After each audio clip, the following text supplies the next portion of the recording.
talkSPORT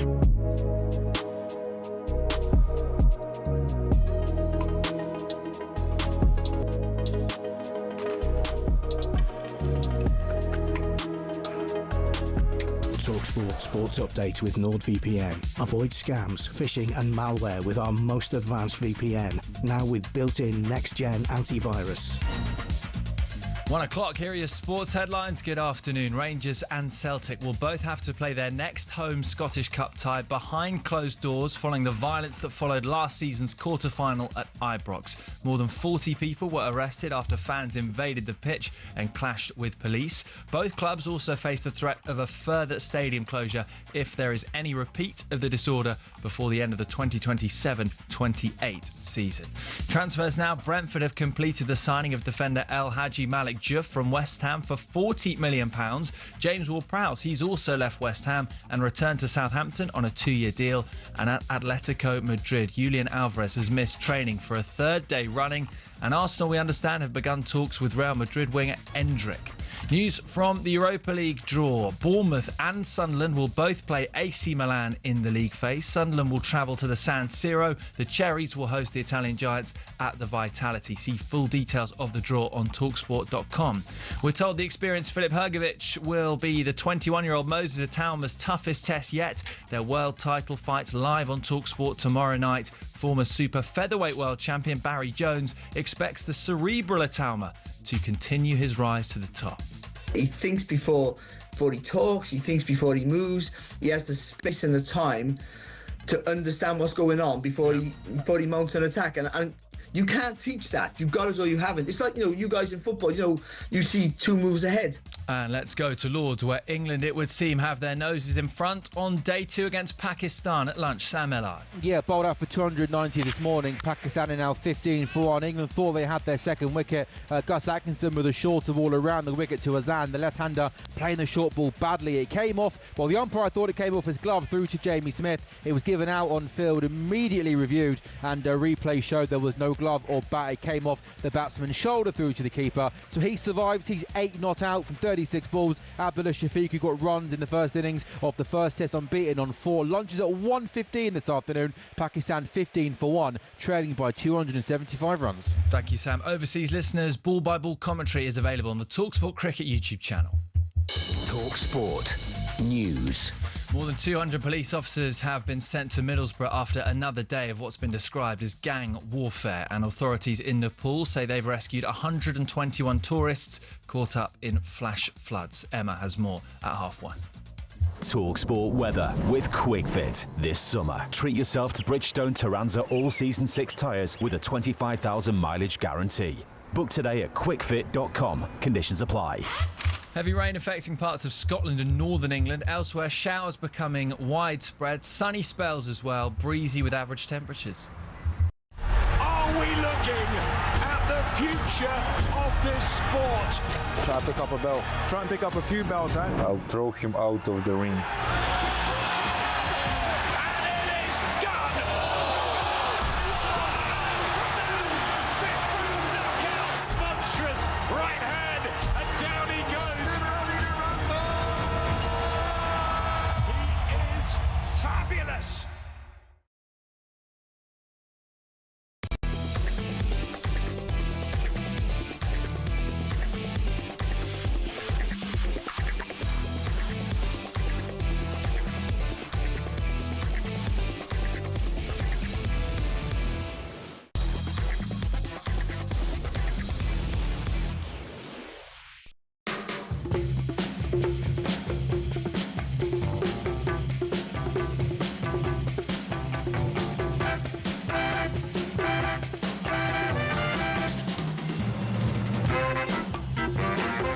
This is Paul Hawksbee and Andy Jacobs with you through until 4 here on talkSPORT, where this afternoon, Andy, please tell us what's coming up. Yes, coming up over the next 3 hours, Stan Collymore gives us his take on the week's big football talking points.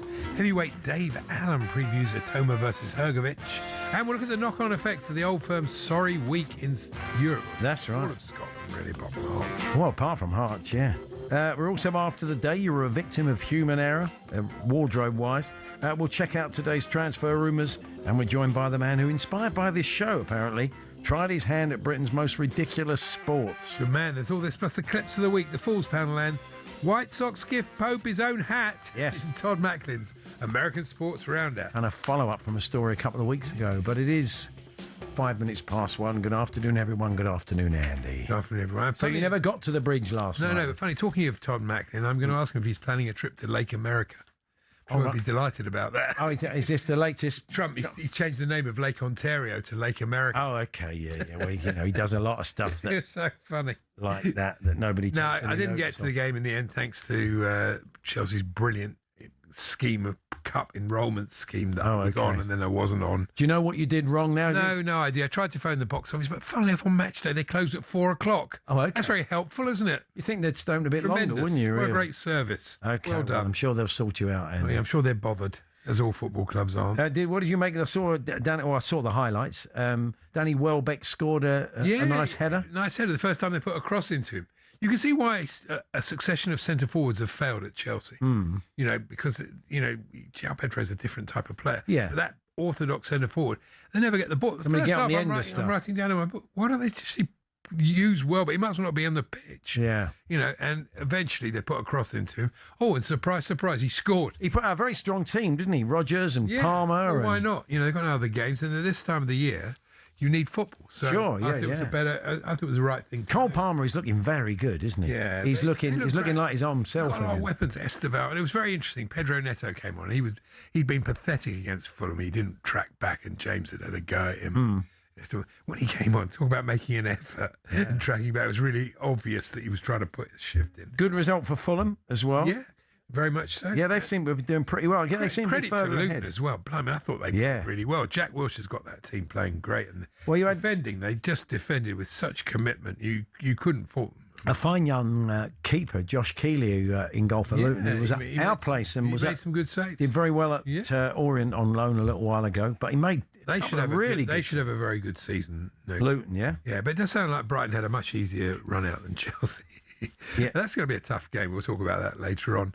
Hang on, they did play in Europe. You're saying they had a much easier run out? I mean, they won 4-0 against Tromsø at home. They absolutely hammered them. Yeah, I mean, you did play Luton with about 500 million quid's worth of talent. But they made it. What I'm saying is they made it hard work of it. Oh, okay, fair enough. I thought it levels, as they say. Yeah. Now, according to the Sun, though, I love this story.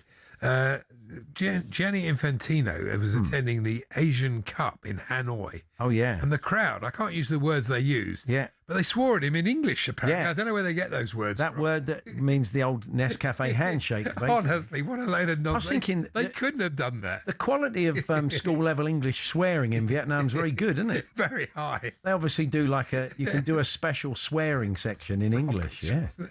Apparently they were getting very sweary in English, and he was just waving and smiling the way people do. Yeah. Of course, in those. Now, you were telling me earlier on you saw a story about someone who ordered something and due to human error, the wrong thing turned up. Yes, this was in the Times. A family in Melbourne ordered a Mary Poppins costume online for their daughter, age 10, but received the one like the trademark attire of North Korean dictator Kim Jong-un. Not great, is it, for a fancy dress party? Not for a 10-year-old Aussie. 10-year-old. I had to see her hair like. Imagine that. Kim Jong-un would have taken a bit of doing. But she still insisted on singing Spoonful of Sugar, even as Kim Jong-un, which would have brought the house down, I think. Well, she ordered the house to be brought down. Which other 10-year-olds would have gone as Kim, though? Well, not would have been fantastic. Wouldn't have gone down. The costume company said the mix-up was a simple but regrettable human error. Yeah. Brilliant. I think sartorial mix-ups. I think I'll tell you what this might lead to. I think everybody's done it. The thing where you're going to a wedding, you're going to someone, you've put all the gear in a bag, then you pick the bag up, or you're working, you've got a suit, and then you open it up and you get there, and it's not quite what you thought it was. No. So maybe we'll get a few of those this afternoon. There's a classic story. Jack Hobbs, the old England cricketer. Do you remember Spike Milligan years ago going on Michael Parkinson's show, telling this story of how apparently Jack Hobbs had been out and about and had a bad stomach upset and had soiled himself. Oh, dear. That's not good. So he rushed into the nearest department store And he said, I had to keep on the move. He said, because obviously I smelt really bad. Oh, dear. So he said, I got to put, sorry if you're having your lunch. He picked up a pair of trousers and kind of lobbed them at the assistant and just hovered about, said, I'll take these. He had to get a train. So he rushed off to the station, got on the train, took off his soiled clothes, lobbed the trousers and his underpants out of the train window. Oh, no. Opened up the bag to put the trousers on, and in there was a pink ladies' jumper. So he's in a train toilet with a pink ladies' jumper and no trousers or underpants. But those being those times, he did have a bowler hat. So apparently, in his desperation, he pulled up the arms of the trousers. Really? Onto the bottom half of his body. But of course, that did mean through the neck hole, popped, as you can imagine. So he took off his bowler. Can't be true. So he took off the bowler hat. Jack Hobbs, took off fine England opener, sitting there with a pink jumper. Took off the bowler hat and tucked it in the rim of the collar to save his modesty. So there we are. Ain't not going to beat that, are you? David, Spike Milligan just went on to Parky apropos of nothing once and just told the story, but could barely get it out because he was laughing. It's a very funny story. And it's lived with me forever. So anyway, if you've done this programme for me, Hawksbee and Jack Hobbs. Yeah, that's right. Tremendous. Yeah, think of it this way, says one of the listeners, Chris. Someone is now going to a stag do in Australia dressed as Mary Poppins. That's right. I thought we were all supposed to be villains tonight. Well, yeah, but, you know, she had a side to her, Mary Poppins. Very much so, yeah. There was a side to her that we never saw in the film. Only really comes across in the book, which is quite hard-hitting. Do you want a tabloid thesaurus of the finest quality? Go on, then. Right, it's a story about seagulls. Now, the idea of these stories is once you've used the word seagulls once, you can't use it again. We spoke to the authors of a book called Second Mentions. They've got a whole sort of X set up, haven't they, where they love these, where you can't use the same word twice when you work on mainly a tabloid newspaper. So here is the story. It's about seagulls, swooping scumbag seagulls. Swooping scumbag seagulls? Are nicking £171 million worth of grub from Brits every year. I don't know how they know this. Yeah. The headline is Flying Food Bandits. I like that. Yeah. More than 7 in 10 Brits have had grub stolen and targeted by the beaked thugs. Beaked thugs. Nearly 3/4 of the gull victims have had the feathered thieves, more of that, the winged menaces, and finally, and the brazen birds. See, I think that's brilliant. It's good work, isn't it? I think the journalists who have to write those are Kate Nelson. Well done. Well done, Kate. That's genius because you know that's about 4 or 5 different versions of the same thing you've had to come up with. Andy, what did you make of the set-piece coach waving his arms about in the technical area? How the hell are the players going to hear anything he's saying? Did you see him in action last night? Well, one particular set play. Oh, I just dropped a catching, and that was, it was poor. Dear, oh dear. There was one set play that went wrong. There was a misunderstanding between Palmer, Estevell, I can't remember, Lavie or somebody. Yeah. And he got annoyed and he came out and he was waving his arms about. Fair enough. I don't know how much these blokes do. I tell you what was interesting. Jack Wilshere obviously had Arsenal's set play game plan. I don't know if Arteta had given it to him, but the formation was so similar to what Arsenal use. Oh, okay. That's interesting. I have an old video camera that uses cassettes. I ordered some cassettes off Amazon and they delivered a toilet brush, says John. Well, that's no good, is it? Whatever you've got along those lines, talksport.com, text 81089, tweet TS H&J. It is 16 for 1 currently. Yeah, they're looking to whether to review, but England's so far, England's reviews in this series have been absolutely useless. Did you see it, Andy? Did you think it looked out or not? It's hard to tell. It was okay. Behind. Let's go to Sam Allard. It's a feather if it's anything. Sam's going to keep us updated throughout the afternoon. Sam, what was it? First viewing, what did you make of that one? Yeah, it's 16 for 1. It's Josh Tongue bowling to Abdullah Shafiq. I thought the noise was bat into the ground and no outside edge. Just having a look at our first replay, it's incredibly close to the outside edge. It's a full ball in the slot from Josh Tongue. Abdullah Shafiq looking to drive through the offside. I think there's no doubt that the bat does make some contact with the ground, and I just wonder, boys, whether that is the noise. Though it is incredibly close, isn't it, to the outside edge? That first review England did this morning was mad. You could see it was outside. Oh, hang on. That's going to be out, yeah. No, we've just seen Ultra Edge, and there is a clear spike as the ball goes past the bat. England go up in celebration. The Pakistan batter doesn't want to go anywhere, but clearly on Ultra Edge, when that ball goes past the bat, there's a spike there. It's before it's hit the ground. That's before it's hit the ground, so that's going to be out. And England have their second wicket. They should have had a wicket. The left-handed bat, Azan Iwas, who looks really out of his depth at the top of the order. He's faced 44 balls for just 8 runs. He doesn't look comfortable at all, though, and just confirmation there. England do have the second wicket, and that is going to be a wicket, and that's going to be lunch. England have not reviewed well at all under Joe Root. But Josh Sung again carrying on his wonderful form this series. He gets Abdullah Shafiq. Jofra Archer got Shah Masood for 1, and England go to lunch, I think, in a very happy position. They put on 47 runs for the 10th wicket partnership this morning. Bowled out for 290, 16 for 2. Time for some lunch. Pakistan trailing England by 274 runs. Thank you, Sam. Yeah, a little bit later lunch because they're trying to make up the time from yesterday. They lost because of the rain. So we'll keep you in touch with that throughout the afternoon. We're going to be talking transfers with Will Pugh. It's been a sorry week for the old firm in Europe, in the Champions League, certainly. Celtic the other night. And the knock-on effects of it for Scottish football and the decline in recent years for Scottish teams in Europe. We'll tell you more about Hearts aside, of course, this time around. And Andy Brassell's going to kick us off. We're going to look at that European draw, which, of course, did feature Celtic, not in the competition they would have wanted, but there's some really interesting ties. Good ties for the English. So we'll have a chat with European football expert Andy Brassell very shortly. Later on, we'll have the clips of the week. We've got a Falls panel as well, but we'll talk European football next with Andy. We're here with Toolstation. Check out Toolstation's selection of switches, fixtures and fittings. First stop, Toolstation.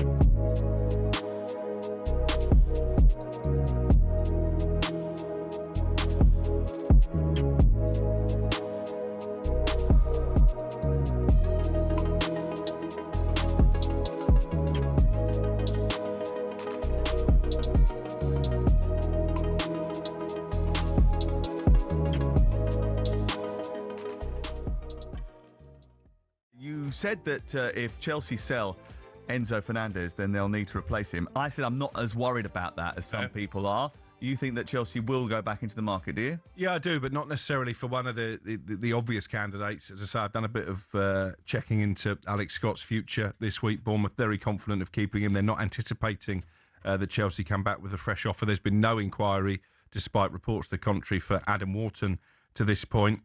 One new name emerging overnight is Lamine Camara over at Monaco. It would probably only cost in the region of 50 to 60 million pounds. Young, up-and-coming player, fits the Blueco model, really. And obviously, if they were to sell Fernandes for 125 million and sign him for 60 million, then that is a decent profit. I don't think it's urgent, and this is why. Chelsea are going to play only about 50 games this season. They're not in Europe, so they'll play League Cup, FA Cup and Premier League, but that's it. Reece James and Caicedo play in a system in which they will always play. Right, they will play. James is going to play in midfield. He's always fit, Reece James, isn't he?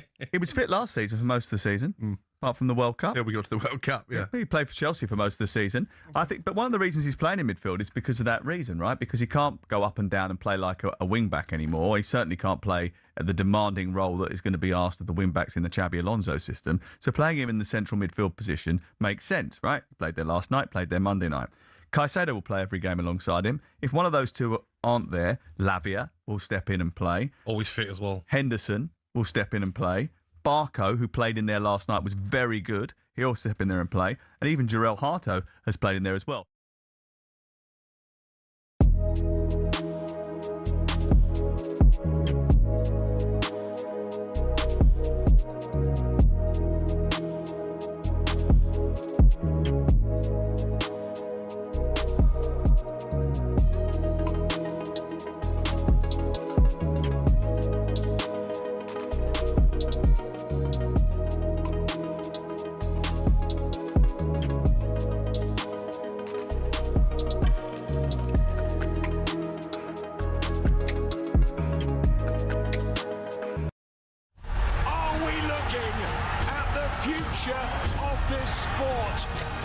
up a bell. Try and pick up a few bells, eh? I'll throw him out of the ring.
Hawksbee Jacobs here on talkSPORT. Are you telling me Google are saying that Spike Milligan's story was wrong? Who are you going to trust, the late Spike Milligan or Google? Well, I looked it up. What's the question you asked of Google? Did Jack Hobbs ever soil himself?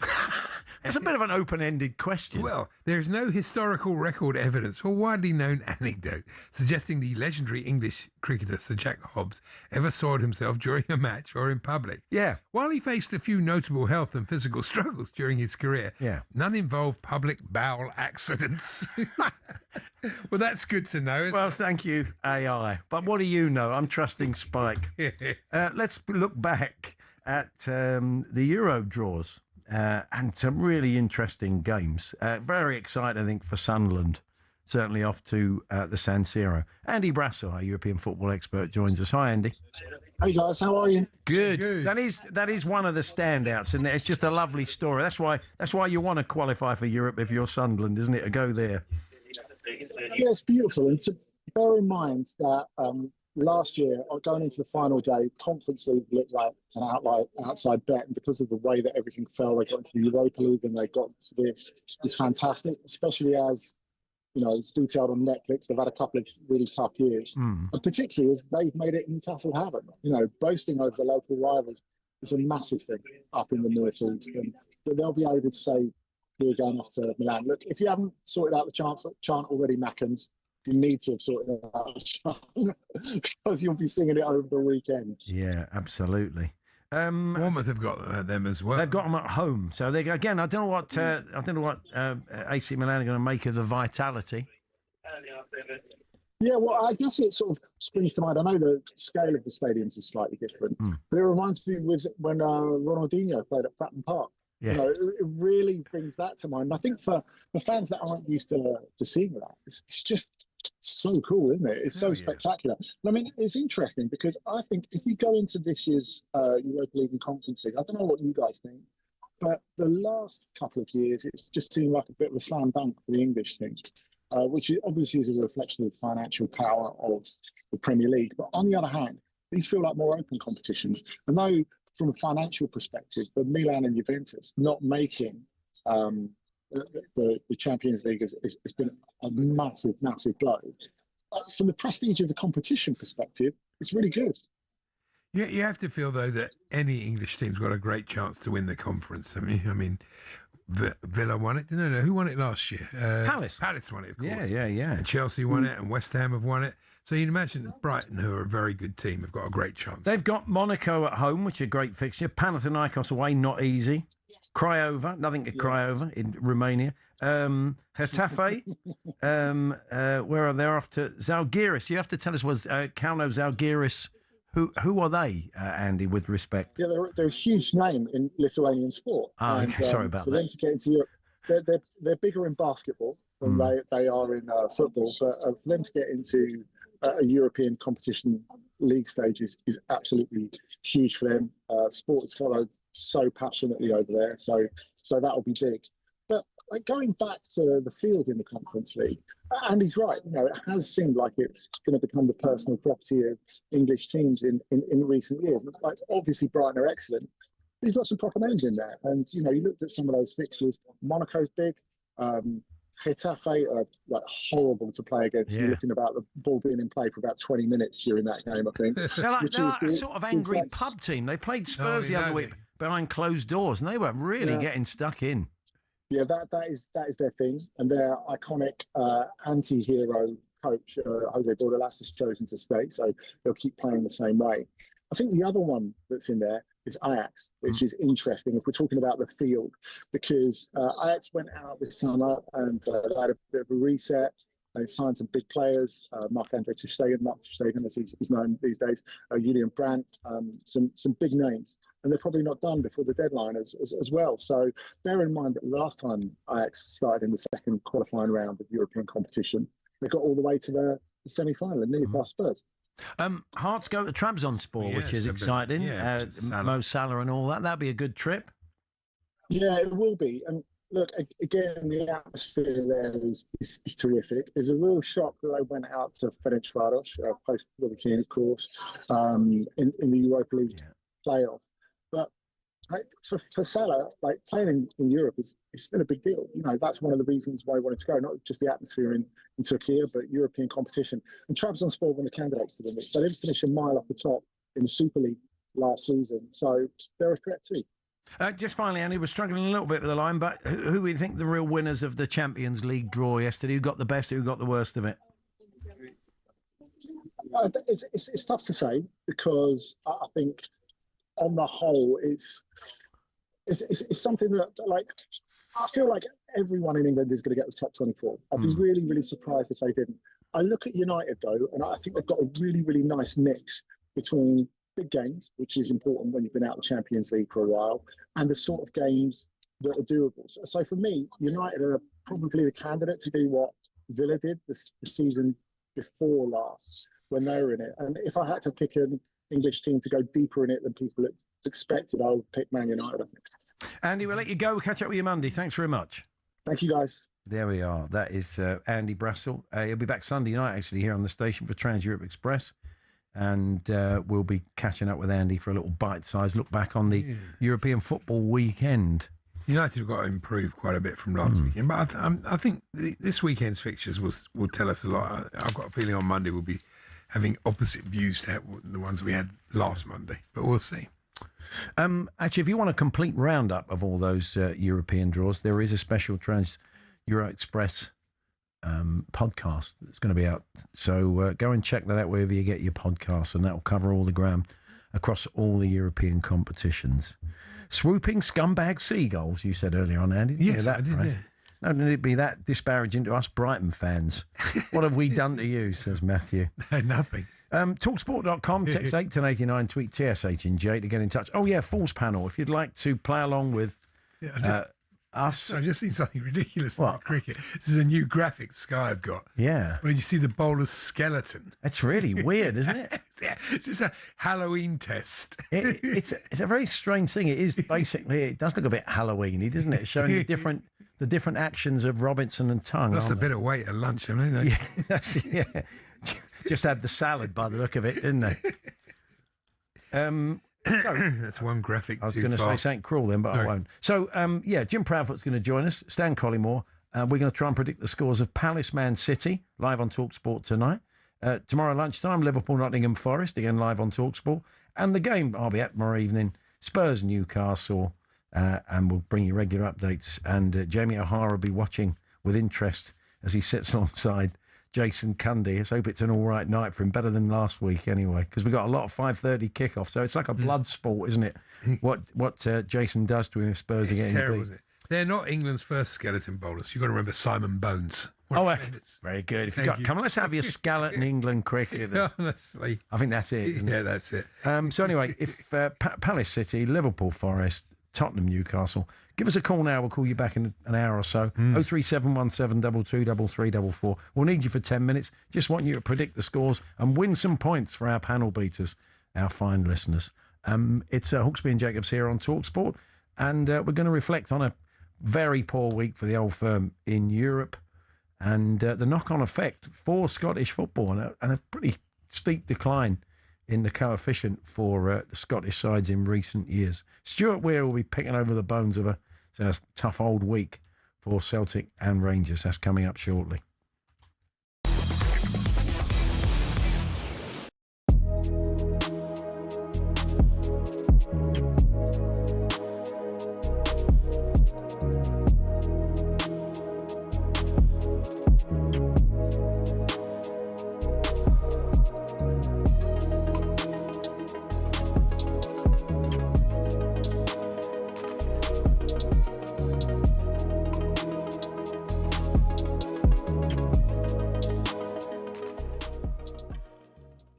Emmanuel Petit joined the station yesterday and spoke on the difference that he could make to this Liverpool side.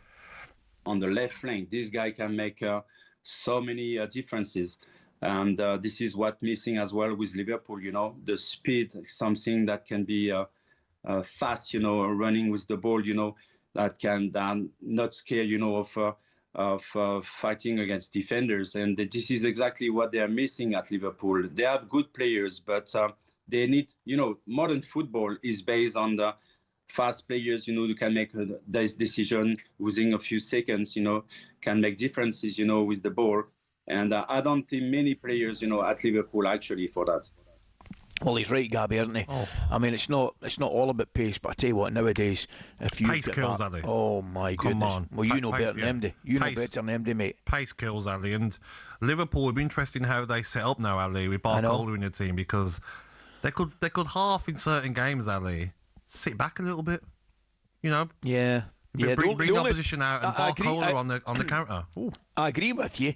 However, I think that'd be very, very difficult to do for any Liverpool side at Anfield. Yes, because I'm not sure. Away from home. The fans just, and quite rightly, encourage them to go and attack, and have been used to that for years and years. So I hear what you're saying, but I think it'd be very difficult. That threat though as well, Ali. Just having that pace. Like Sean says, it scares defenders. Of course it does. You're okay. Right side centre half's got to squeeze over and double up on Barcola. You can't leave him 1v1. He's ripping any defender in the Premier League 1v1. He's unstoppable, Ali. You can't be quick and tall and long strides and everything. He's a different animal.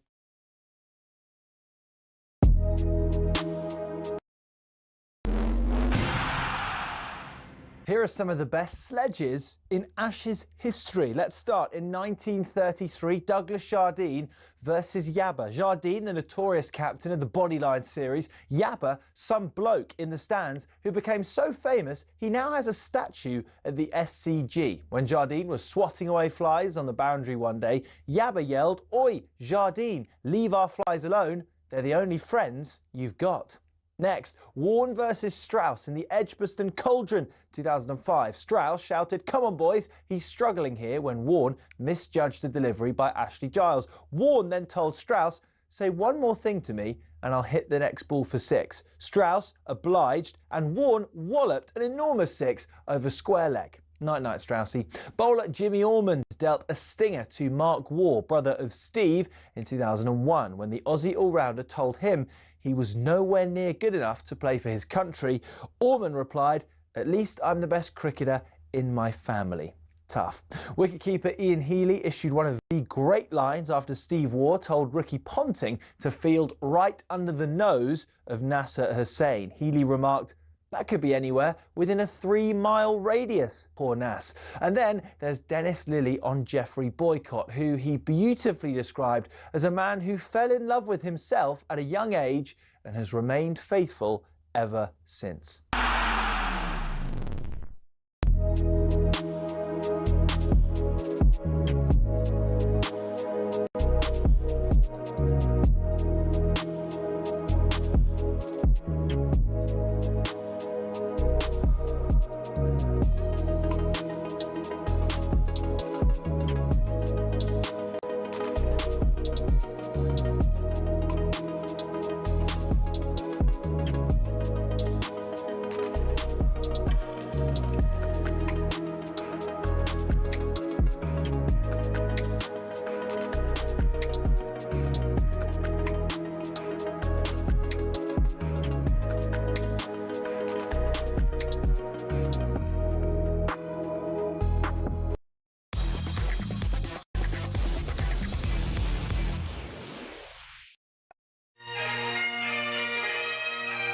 Celtic went to extra time and they have lost. They are out of the Champions League, and LASK, who failed to win any of their last 11 matches in Europe, have completed a remarkable comeback. I would accept the responsibility. That is down to me, regardless of whatever you think it might be, whether it's tactics, whether it's fitness. And from the position that we were in, we shouldn't even have been going into extra time. I wanted Rangers badly. I wanted Rangers to win tonight, and I'm so disappointed for Derek that they haven't.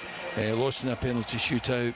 That can happen, of course. Very disappointing. I think the only people who represented the club well tonight were my staff, the support staff and the preparation, and the supporters who, to man, were outstanding. Getting behind the team, the responsibility is mine to make sure that we are better than what we served up tonight, and we were miles short.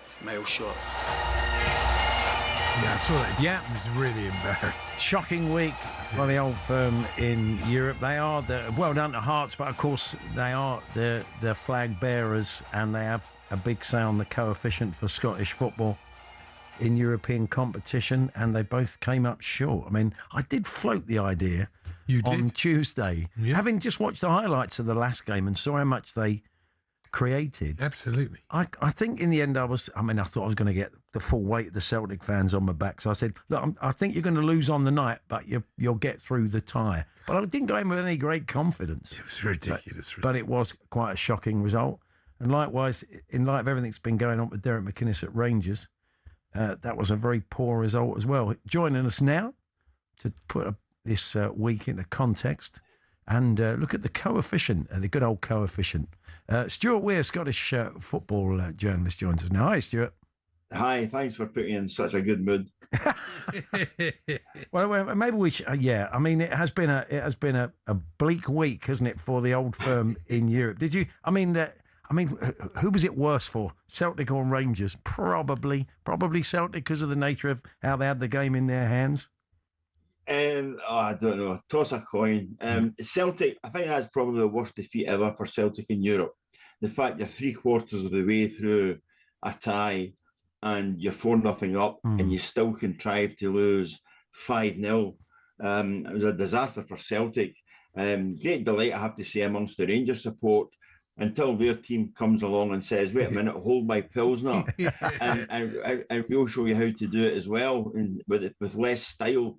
Last night, which was I would say that's probably the worst performance I've ever seen from a Rangers side. I was in contact with an aged Rangers fan, probably only makes him about 38 actually, but this guy's been watching football for about 75 years, and as he pointed out, previous disaster for Rangers meant that they lost to Berwick Rangers in the Scottish Cup in 1967. Yeah. That was in January. But by the May, they were playing in the Cup Winners' Cup final. And I don't see that happening this season for obvious reasons. And when they lost to Rangers lost to Hamilton Accies in 87, apart from Dave McKellar having a showreel of a game, Rangers went on to win the league title that year. And I doubt very much they're going to be in the running the way things are just now. So all in all, given the money they've spent, given the level of the opposition, and just given the performance level, which was absolutely abysmal. I mean, I struggled throughout the 90 minutes to work out either what the formation was or what the tactics were. And Derek McInnes is probably in a very dark place just now. And it's only him that's actually going to be able to make it better, because he was a guy who put the team out in the pitch. The substitutions he's been making, it's almost as if he's picked the wrong team every single game so far, and had to make, half a dozen changes to get it right, by which time the game's either lost or running away from Rangers. But not a good week for Scottish football. Hearts aside, but then again, they're playing in a lesser competition because they get absolutely hammered by Benfica in the Europa League. So it's not been a good tournament or a good season this far in Europe for Scottish clubs. Now, the knock-on effect, of course, is in that coefficient. 4 years ago, Scotland were 9th in Europe. They're now 18th. It looks like, on the basis of what's happened this last couple of weeks, that they're going to lose one of their 5 European spots. And the league champions will no longer, Sky say, enter Europe's premier competition at the playoff stage and instead must go through 3 rounds of qualifying before reaching the competition proper. So, I mean, that is some drop-off in 4 years, isn't it? From 9th to 18th. Yeah, I think they're now behind the Vatican City and Jersey.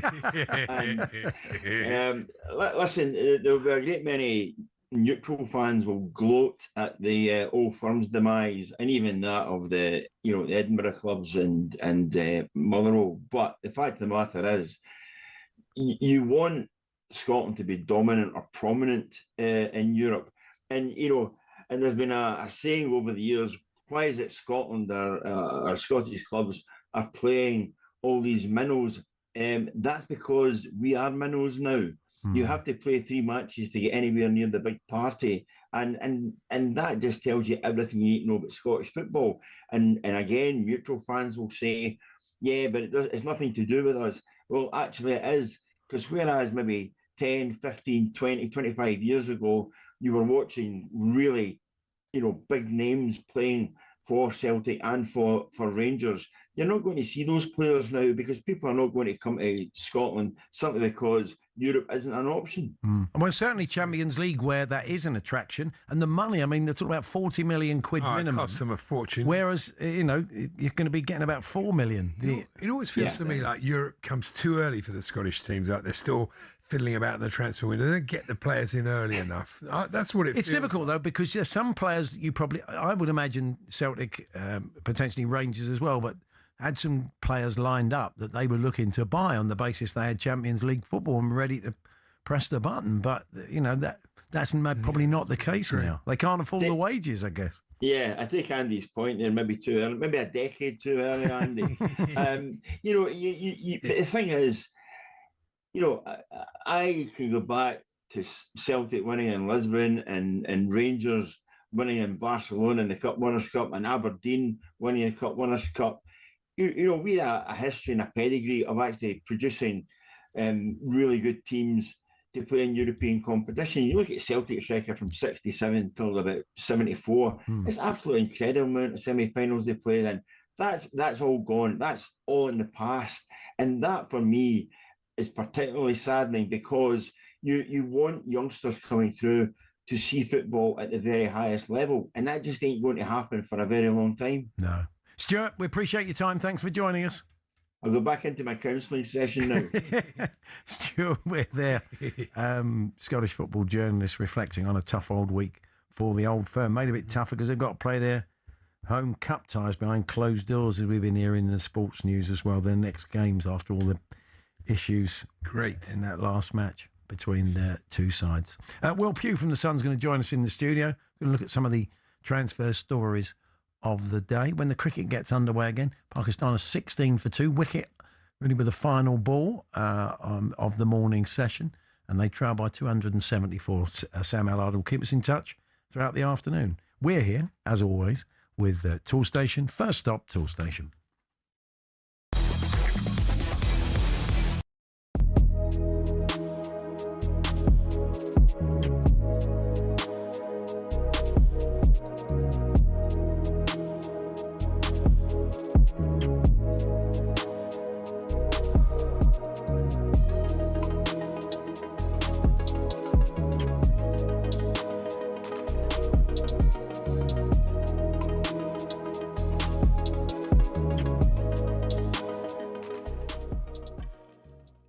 So he was shouting, apparently, Allez l'homme, go Olympique Marseille, which, of course, is like putting oil in water when it comes to Lyon fans. They absolutely detest Olympique Marseille, and they detest Guendouzi, and they showed that in their reaction.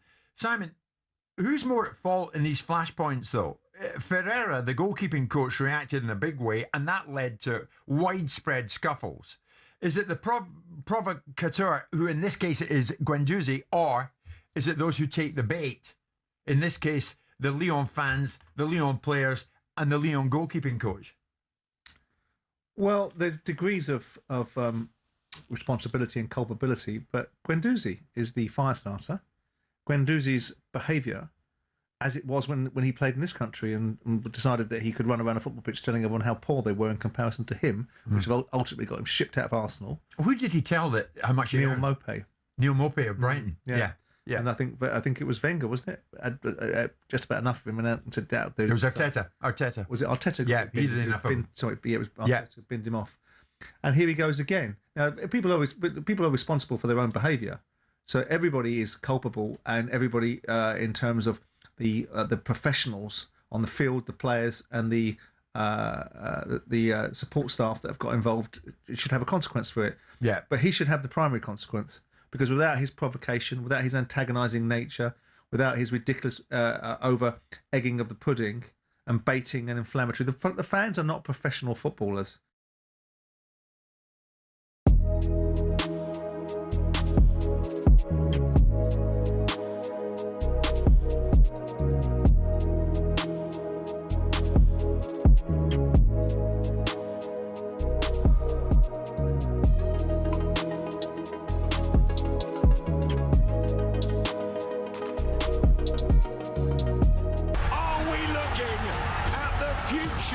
Of this sport. Try and pick up a bell. Try and pick up a few bells, eh? I'll throw him out of the ring.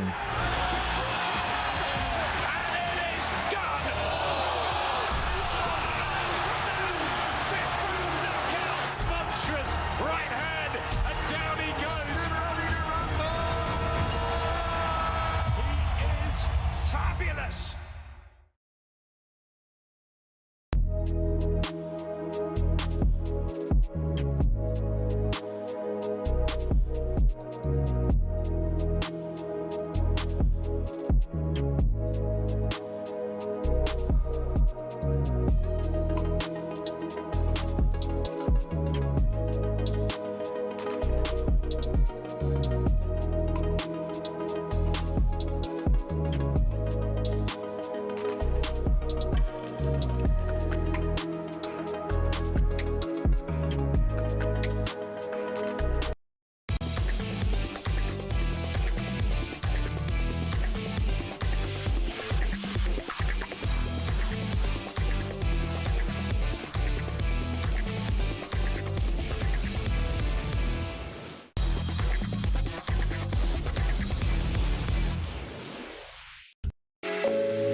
We are edging ever closer to the window closing, of course, in this transfer window. It's going to be the 1st of September, and we'll have a big day on Tuesday. I'm sure they will on a lot of business.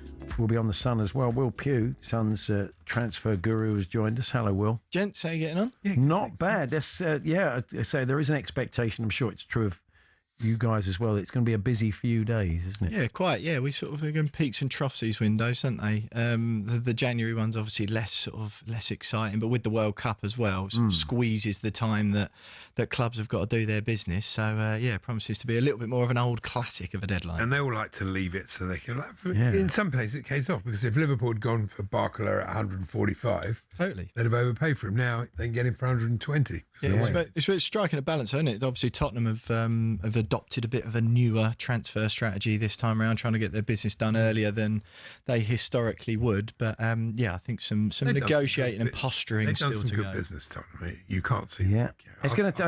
I mean, with so many changes, I think it's going to take a while to bed in. So it's probably not a bad time. Although I'm hoping when I go there tomorrow to see a front foot performance, but we shall see. Let's talk about Endrick for Arsenal. They were trying Vinny Jr. earlier in this window. I mean, Tim Vickery were chatting about him. It was kind of the wrong club for him, really. There was just too many good players in his way. I mean, it's very hard to say no to Real Madrid when they want you. Quite. And you'll always back yourself, but I don't know. I mean, is this a sale or a loan? I mean, it's £60 million they paid Palmeiras for him, wasn't it, in 2022? Sort of struggled a little bit at Real. I think 7 goals in 40 games, but did very well second half of last season on loan at Lyon. I think 8 in 21 in the league he got. Jose, though, is adamant that he doesn't want him to go anywhere. He really likes him, wants to work with him and build it, or sort of move him on a bit and help develop him. But Arsenal, I think heard Crookie talk about it earlier on. Arsenal have made contact exploring personal terms to see if a move's on the table. But Jose very publicly, very adamant, he doesn't want him to go anywhere. He's still got 4 years left on his deal at Real Madrid, only 20. You sort of wonder whether or not, if Jose's saying he wants to work with him, not a great track record of working with young players, to be fair. But if you're Florentino Perez, you want to keep Jose on side and keep him happy. And if he's saying this is a player I rate and I want to work with, then you sense he'll probably stay. Yeah, it makes sense, I suppose, him going to Lyon for his development. But you would wonder whether he would find similar challenges at Arsenal as far as game time. And they've goes, got Real Madrid as well. And in the Champions League, you can play against your parent club, can't you? So, Chelsea looking to do a bit of business with Monaco. We understand. Yes. No. What are your bad experiences with Monaco? Oh, Dizazi, okay. Bad as Shield, as bad a player. Dizazi was good at West Ham. Dizazi's a good player. He was just played out of position by Maresca. He's decent enough, actually. Yeah. So this one a bit scary. Bad as is it? Shield. Terrible. Lamine Kamara, midfielder, 22 years of age. Like their old policy. Their new policy is so much better. If you're going to buy somebody, buy a ready-made English player like Scott or Wharton or somebody. I know they cost double what he'll cost, but it'd be doubly effective. So quite. I mean, there's 50 to 60 million is Monaco's asking price. It's sort of all dependent on any Enzo Fernandez sale. Obviously, they missed that arbitrary deadline, did Manchester City, to pay 120 million for Fernandez. They're still looking. Chelsea would still be open to selling at the right price. That will go through at 120. You do sense it will go through, yeah. Chelsea have agreed a deal for 18-year-old Honest Ahu. I can't even pronounce his last name. Honest Ahu? Honest what? Ahu? Is that what we're going to shout when he comes on? Well, Honest Ahana. I hope it's not an honest mistake. Well, he looked good on the video, honest. Yeah. Are you as enthused about that one as you are about Lamine Kamara's potential rival? I don't know about him. Look, he's only 18, so that's fine. I mean, this guy's got 37 Senegal caps already. At 18, that's very impressive. Yeah. He's a talented young boy. But so did Sarr have, caps for Senegal, and that didn't work out. And now they've sent him out on. Well, a little rare sunshine. Well, you can't get too attached to these players at Chelsea. It's a bit of they're just passing through. It is a bit of an in and out trading company. Well, it's looking quite decent. It's looking quite good for this season. Liverpool are also having a look. They could obviously offer the Champions League football. Palace had a bid rejected earlier this summer, so the players are quite keen on the move. Yeah, if it comes to fruition. If Liverpool and Palace are after him, he's probably quite good. Yeah. Let's have a quick chat about Bradley Barkle and where we're at with that. It looks like it's pretty much done, doesn't it? He would have been good for Arsenal. It's funny they didn't look at him, really. Yeah, I think they potentially had a look, but obviously their attention or their focus was on Vinicius Junior for quite a while. They put a lot of effort into trying to get that one. And now Alvarez. Exactly, yeah, quite. But the Barkle, so they've agreed 120 million deal, 100 plus 20 million in add-ons. It'll be the second most expensive player in British history after Isak's move from Newcastle last year. PSG wanted 160 million initially, so Liverpool sort of considered to be quite pleased to have haggled that down. Is it what they need, though? They've got a lot of forward players. They do have problems. They're looking to strengthen there, aren't they? And probably it potentially means that Gakpo could be on the market. That's it, yeah. Tottenham still having a look. Yeah. Would you fancy him? I like Gakpo, yeah. He's a good player, yeah. I think he's the kind of sort of ready-made. I mean, he's played with Simons before. Not that should matter because Simons ain't going to play till next year. But, I think, he's the kind of profile of player, as Andy said, buying proven players that can operate, and he looked like one of their better players at the weekend, didn't he? Really? Yeah, absolutely. I mean, Barkler as well, just back to him, I watched him in the flesh at the World Cup, and there's the last player I saw in the flesh where you sort of go, whoa.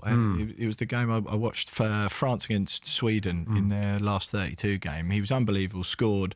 He's one of those players. I remember seeing Florian Wirtz playing for Bayer Leverkusen, and where in the flesh you go, well, there's something different. They're almost playing a bit of a different game, and I really felt that about Barkle over the summer. It's not happened for Liverpool with him, though, is it? They were talking about it on so far. Wirtz. He's a good player, but Barkle. I saw Barkle play for PSG against Chelsea. He scored a brilliant goal. He's terrific. Yeah. So that'd be good business for them. Joshua Zirkzee to Fiorentina. Yeah, that's it. Yeah, a bit of a disappointing time at Manchester United. I think it's 2 Premier League goals in 20 months. Only started once under Michael Carrick, so he doesn't really fancy It's him. one of those players you look at and you go, I don't get it. He's got that Berbatov thing, not as good, but that's kind of laconic style. It's like it all looks like he's just having like he's playing in Soccer Aid. He just has a bit of a wander about, doesn't he? Everything's sort of half. That's on his scouting report. Everything's sort of half. It's like he's got a cigar on. Yeah. I think a lot of the Man United players, fans, might suggest that he looks like one of the celebrities playing in Soccer Aid rather than the pros. True. But be a season-long loan. United want a loan fee and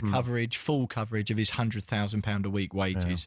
But Man United career feels like that's over. Languid was possibly the word I was looking for. I think it was in the Sun. The Forest are looking at the Palace fullbacks. Munoz, yeah. A few teams have had a look at him. He's good. I mean, got to be a bit careful of him. Him. He's one of their better players. Well, I think the word is that they don't really want to sell him, but apparently... I know he's 13. He's only got 2 years left and all that, but still, he's a really, really good, big part of what they do and a good player. Yeah, very good player. But it feels like we have that conversation with Palace quite regularly about sort of erring on the side of caution. Be careful; they can't sell too many of their players, but they always seem to make it work. To Chelsea if they want. Yeah, you don't mind that. Well, you've got Lamine Kamara coming. Weren't you just saying they've got to be really careful? Yeah, changing mind there. I'm not being serious. Okay, they have to be careful. Nick Voltemade. Newcastle, Alex Crook hearing that they might want to try and offload him. Yeah, it's just a confusing one. I sort of had a very good start, didn't he? I thought he was a very Newcastle type player. Napoli, I think, is the most likely destination if he does leave at the moment. I think a loan move initially, but I find this one quite surprising because it feels like there's a player in there. But yeah, I like him, but. I mean, Geisler's obviously gone in and he's making his mind up. You think he'd give him a bit longer than that, but maybe he made his mind up having watched him. Maybe he's just not the profile of the player he wants. A couple of players have already improved for Newcastle. Elanga's playing well. Yeah. And Visser's playing well. And they didn't play well last year. And that's a typical But we did see last 2 or 3 balls fizz across the box for Newcastle against Liverpool last week. There was no one on the end of them. Surely that should have been... That's not his game, though. No, sadly not. Maybe that's what they need. Do you sense he's a bit of sort of like a player for a certain type of system, maybe? Yeah. I mean, he reminds me, not in terms of the way he plays, but he reminds me a bit of Havertz in that, is he a striker, is he a number 2? Yeah. He's that sort of in-between player. So interesting to see what they do. So, fantastic. Well, thanks very much for popping in. You're going to be right across this on the Sun. You guys doing all your special shows and... Yeah, we'll be a cross-platform as usual on the website, in the paper, on the SunSport YouTube channel, everywhere you can possibly want to find football content, you can find us. Quick word on James Ward-Prowse. You signed him for 30 million 3 years ago. He's going back to Southampton, who you gave 30 million to, for less than $1 million. Yeah. Excellent bit of West Ham business there. Well, I thought he was quite good business for you, but Nuno's just not having him. And it's a really peculiar one because they fell out big time previously, and that's what saw him leave the club last time. It was all very much, it seemed, a marriage of convenience that they'd sort of kissed and made up. Now we're in the Championship, and perhaps that's his level. But apparently not. Do you if they sold to Brentford? Now Tom Rennie didn't like him at all, but I thought when he first came to West Ham he looked quite decent. Seemed to lose a bit of interest, and if Brentford are going for him, you have to think there's a player there. You have to. Absolutely overrated. He's one of those. You know when people talk about goalkeepers being good with their feet. Well, no, I know, but they don't. He's a cross merchant. He cannot defend. I'm telling you. Guaranteed brilliant for Brentford. He will be brilliant for Brentford. Yeah. That's right. Thanks, Will. Thanks very much. Will Pugh there from the Sun. Don't forget Adrian Durham and the king of transfer deadline day, Jim White, will be right across all our coverage. Actually, Adrian will be alongside Steve Bruce from 7. Jim will be back for his second show of the day. Led into the studio like James Brown, then led out again after 11 o'clock. And Crookie will be alongside him until the window slams shut. It's a later window this time again. It's an 11 p.m, isn't it? Yeah. Didn't we have it sort of 7 p.m? It was a 7 last time. Yeah. It was a nice early finish at work. Exactly. So transfer deadline day, Tuesday the 1st of September. Download our free talkSPORT app. Watch us on your smart TV or YouTube. Follow the live blog at talksport.com. Now we'll have a Falls panel. Stan Collymore looks at the big stories of the week and lots more besides, all to come in the second hour.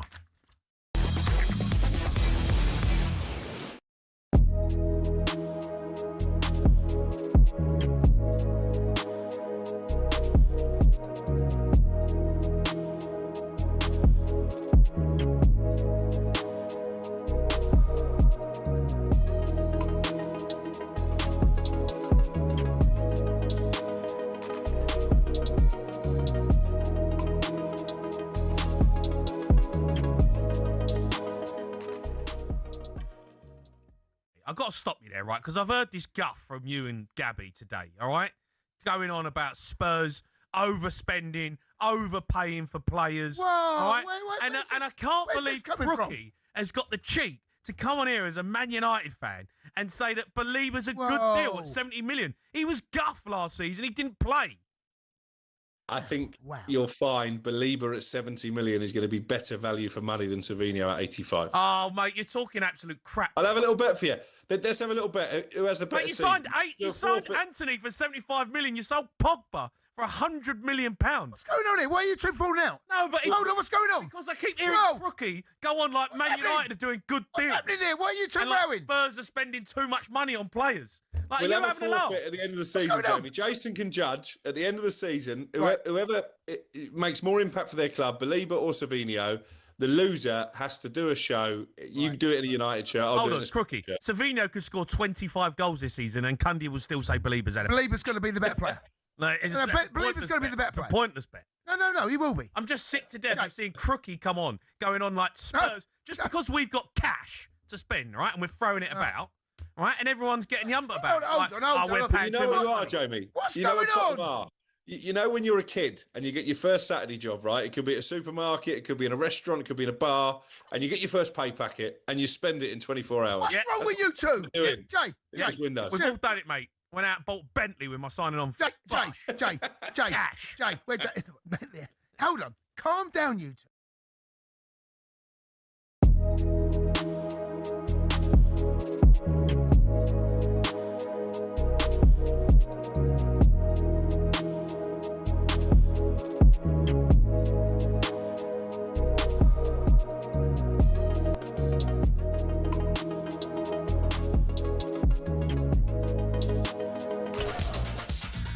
British heavyweight boxer Dave Allen, popping in to see us later on, was in the ring recently with Filip Hrgović, who takes on Moses Atoma on talkSPORT tomorrow night, and he will give us his prediction for the big one tomorrow. But first, Will Hobbs is here with the sports headlines.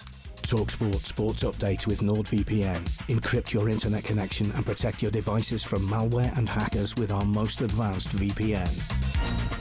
Thanks, Paul. Good afternoon. After both clubs suffered their worst ever results in Europe this week, it gets worse for both Rangers and Celtic, who will have to play their next home Scottish Cup game behind closed doors. Both clubs will also have to pay their opponents on the day $100,000.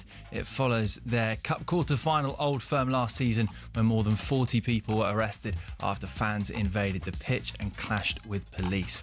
After surrendering their 4-0 lead to crash out of the Champions League this week, Celtic will face games at home against Marseille and away at Benfica in the Europa League. Bournemouth and Sunderland have both been drawn to play AC Milan. The Cherries will host them at the Vitality, while Regis Lebrie's side will go to the San Siro. Crystal Palace have Lyon and Besiktas in their league phase group. Ahead of Moses Atama's toughest test yet, his world title fight against Filip Hrgović, former super featherweight world champion Barry Jones says we may learn some lessons about Atama. But all those things you want to know about a fighter, can he take a shot? No. Has he got the guts in a hard fight after 7 and 8 rounds? Which is, honest God, until you're in that situation, you don't know what you have. And what's it like when things don't work for him? Barry still thinks Atama will win the fight. It's live on talkSPORT Fight Night tomorrow night. Let's go to Lords now, day 2, afternoon session. England have the chance to steam ahead of Pakistan after runs and early wickets, Sam Ella. Yeah, Pakistan 29 for 2, trailing England by 261 runs after England bowled out for 290 this morning. Jofra Archer got the first wicket of Shah Massoud, then Josh Tongue got Abdullah Shafiq on the stroke of lunch. Jofra Archer, by the way, bowling as fast as new ball spell when Test. He was bang on the money in the morning session. Harry Brook dropped as Zanet slipped on A early on in his innings. After lunch, it is Gus Atkinson and Josh Tongue continuing. Looking for wickets, Babar Azam, the Pakistan captain, who missed the first test, is out of the crease. He's just hit a glorious off drive through the covers for his first boundary. Pakistan 29 for 2. talkSPORT News. 200 extra police have been drafted into Middlesbrough after 9 people have been killed in the past week, and autism and ADHD care could descend into chaos. Find out more with Emma at 2:30. talkSPORT weather with QuickFit. Sort your new tyres this summer at a time that suits you best from the comfort of your home or work 7 days a week with our mobile tyre fitting service. Conditions apply. Heavy rain restricted to Scotland and northern England, but some showers becoming widespread. Sunny spells in the mix as well, breezy with average temperatures.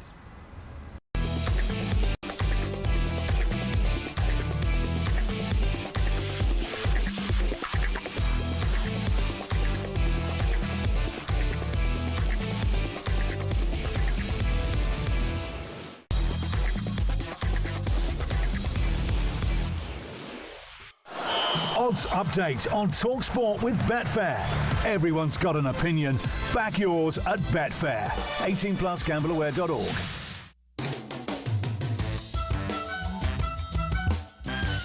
Yes, time now to get all the latest odds with Sam Rossbottom from our friends and official betting partner Betfair. Hello, Sam. Hi guys, how are you doing? You okay? Yeah, we're not, good, thanks, not so bad. You know your colours to the mast. You are a City fan, and it's your team we're going to be looking at. They take on Palace, don't they, this evening? How are you feeling? A bit confident? Yeah, you know what? It's funny, isn't it? I mean, when it's your team involved, after Sunday, I didn't feel particularly great just with the performance. But now, Friday, match day again. Yeah. Come on, let's have it. Looking at the odds, Manchester City are the overwhelming favourites in this one. They're as short as 4-6. They've got a really good record going down to Selhurst Park. They're unbeaten in their last 11 Premier League trips there. So you can see why the market's very much in their favour. Crystal Palace as well. I know that they created quite a few chances, didn't they? And they were a little bit unfortunate in their opening game. They are now without a win in their last 8 league games, which is a little bit worrying if you're a Crystal Palace fan. Can they get a win tonight? They're around 4-1 to do so. The draw in that one 3-1, but fingers crossed it should be a cracking game to kick us off for the weekend. Okay. I can't see anything but City winning that. I know that's when you've got Andy as well. I'll tell you what, I'll kick us off with mine. I think Antoine Semenyo, I've tried to go for a bit of a banker, man who can pick a shot out of nowhere, so I've gone 1+ or shots on target. Yeah, that's fancied as well. A lot of punters are backing Semenyo to have at least 1 or more shots on target in that one. That's around 4-9. He is a key player, isn't he, for City since he moved there in just over the Christmas period, didn't he? Earlier this year. A shot on target for him has landed in each of his last 4 Premier League games as well. So we're going with the form in that one, and I like it. So Andy, City win. What are the odds on that one? Yeah, again, City really fancied in that one. Again, I'm not going to say no to us putting City to win in there, am I? Throwing my hat into the ring, I have to be honest with you fellas. On Sunday when I was at the Etihad and I was a little bit frustrated at the performance and I saw that he came on, I was dishing it out about Ryan Cherky. I may have said that I think he's a bit of a luxury signing, but how wrong I was. Yeah. He is absolutely mustard, and he looks brilliant, didn't he? 2 assists already. I mean, he could be on, couldn't he, for the record this season if he keeps that up.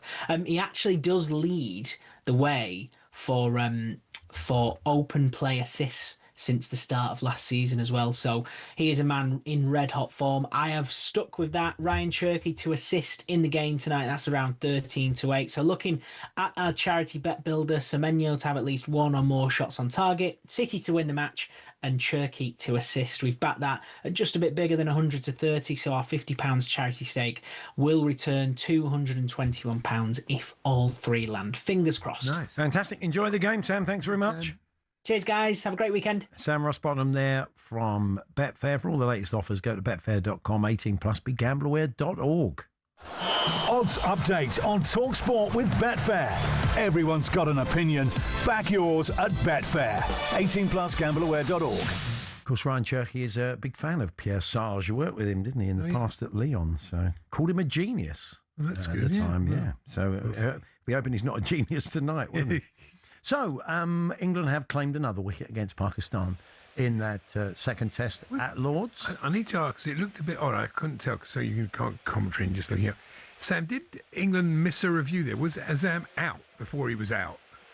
Because it wasn't. There wasn't an edge. That was that was Baba Azam. That was the ball before. Yeah. Baba Azam got out. There was an edge, but it fell just short of Jamie Smith. Okay. Yeah, but that was an absolute seed from Josh Tongue, angling the ball into Baba Azam. It then moved away from the right-hander once it landed. Baba Azam did relatively well to play it with soft hands, and it fell just short of Jamie Smith. Then the next ball, Josh Tongue pitches it up to Baba Azam, who looks to work it down the ground. There's a thick outside edge, and it's a really good catch at third slip by Jordan Cox. Josh Tongue bowling a beautiful over to Baba Azam. Pakistan's best batsman has gone for 8. England well on top here. Pakistan once again with the bat struggling. They're in big trouble at 31 for 3, trailing by a lot of runs, 260 runs. There we are. Thank you very much, Sam. Yeah, Tongue's bowling well, isn't he? He is. Looking at him earlier on. It's very good. We're going to be chatting to a man who, partly inspired by this show, decided to take on all the crackpot sports in this country that we've often spoken about over the years, and write a book about it as well. So James Holden will be in to chat about getting involved, the Great British Adventure, very shortly. Just to remind you, the Falls Panel games. These are the matches we'd like your predictions for, taking us on, Stan Collymore and Jim Proudfoot, your match commentator. It's Palace versus City, live on talkSPORT tonight. Liverpool v Nottingham Forest, live tomorrow lunchtime from 12:30. And then the Spurs-Newcastle match, tea time tomorrow, 5:30, where we'll have regular updates with the team. But 03717223344, that's 03717223344. And call us now, we'll call you back. We'll need you, as we always say, for about 10 minutes at 2:45, just to have a chat and predict those scores. This comes in from one of the listeners, didn't put their name on it. The Spike anecdote about Hobbs is on YouTube. So what does Google know? Yeah, good. Yeah, thank you very much for that. Someone also seems to remember David Niven telling exactly the same story, says Martin, the Sunderland fan. Really? But, well, yeah, go and check it out on YouTube. Okay. I didn't make it up. This was a wardrobe malfunction for the former England cricketer, which saw him in a toilet with no trousers on, but a lady's pink sweater and a bowler hat covering his modesty through the neck hole, which I think he had to leave the train. Person, didn't people say there's Jack Hobbs on the train? What's happened to him? I don't know. There wasn't a level of celebrity. I mean, if it was Ben Stokes doing it now, the people might spot him a little bit more. Didn't have social media, did they, in those days? Jill, cabin crew Jill, who was one of our creatures of the night, said years ago, after a day night of drinking, we ended up, they have a good time, the old crew, didn't they? Oh, they do. Day night of drinking, we ended up skinny dipping in the sea, and our colleagues thought it would be funny to nick all of our clothes. We managed to spy a fishing net and wrapped it around us and shuffled crab style to our apartments, which thankfully weren't that far away. As we got there, the police drove past and thankfully laughed. So we're getting a few wardrobe malfunctions from me and stuff that should have turned up. This is because a 10-year-old girl who was going to a fancy dress party in Australia as Mary Poppins had her outfit delivered to find it was Kim Jong-un, ruler of Great, isn't it? Of North Korea, which is a very different vibe, I think, when you're 10 going to somebody's birthday party. You'd probably get an extra bag of sweets, though, as you left, wouldn't you? You would. They wouldn't mess with you. My mum received a package from Amazon. Other online shopping companies are available. They are, but, you know, you probably didn't have to qualify that. With a set of headphones and some interdental brushes that weren't ordered. Amazon said you can keep them. We were given the headphones. The wife said mother could have the brushes. Her response was, but I've got no teeth. Thank you very much, Andy. Well, she swore as well, but I didn't put that in. Yes. Ian Bonetham, that's all we've got from... It's very good. This was because Sky are now showing a graphic which involves the skeletons of... The bowlers. Of the bowlers, and it was Tongue and Atkinson, wasn't it, earlier on? So you gave us, what was your one? Simon Bones. Simon Bones, yeah, that's right. Brilliant. So Ian Bonetham, that's from Winkle. Thank you, Winkle. Waste of ink from Colin Manning to the Sun today. Yeah. When will football commentators learn to shut up? They just bang on and on. That's their job. What do you want to do? It's silent for 90 minutes. Ben says, have you seen the Ronnie O'Sullivan mural in Sheffield near the Crucible? Really terrible. The man who's put it together has said that it's still a work in progress, but I'd hope so, because Ronnie looks like Nosferatu, doesn't he? I don't see how he turns that one around. It's really. It's a bit unfortunate, really, but yeah, I mean, go and check it out if you haven't seen it. So we can, if you're watching on YouTube or on connected TV. There it is. He looks quite frightening. It's a shame, actually, because the pose and the actual whole thing is brilliant, but it's just the face. It's not anything like him. It is. It's the face. It is just the face. That's right. Well, this story the other day, apparently at the PFA Awards the other night, the bizarre column in The Sun, looking for a bit of celebrity tittle-tattle, said, spare a thought for Erling Haaland's underlings. I'm told the Manchester City goal machine's inner circle spent Tuesday frantically running around the Midland Hotel in Manchester looking for a belt for him to wear after his stylist forgot to pack one.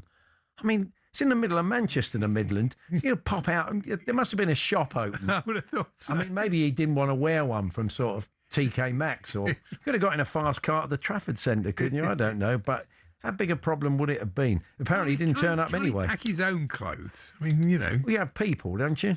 He doesn't need people. Maybe he's going to end up in a pink lady sweater one night with a bowler hat covering his modesty. Yeah. Seems unlikely to me. It's not Jack Hobbs the cricketer. It was another Jack Hobbs, a publisher, says Mossy, the Leeds fan. Sorry, the Hobbs family. Really? Yeah. Not Jack Hobbs the cricketer. Well, I mean, you sure? I seem to remember it being, I mean, it's all coming back to me now. I seem to remember. Sashin 10 Skulker says, Liam, thank you, Liam, for that. Did you see the story of the woman who spotted a bluefish lookalike for Donald Trump? Oh, I did see that. Yeah, it did look kind of like. What I liked was the quote when she said, everybody was talking about it. Sound like him, you know, the way he does that. Yeah. Everybody says I'm the best. Everybody says he's the best bluefish lookalike they've ever seen. Anyway, as we said, author James Holden popping in to talk us through some of the many crackpot sports in this country that he took on for his book, Getting Involved. We're here with Tool Station. Get all your lighting essentials in one place. First stop, Tool Station.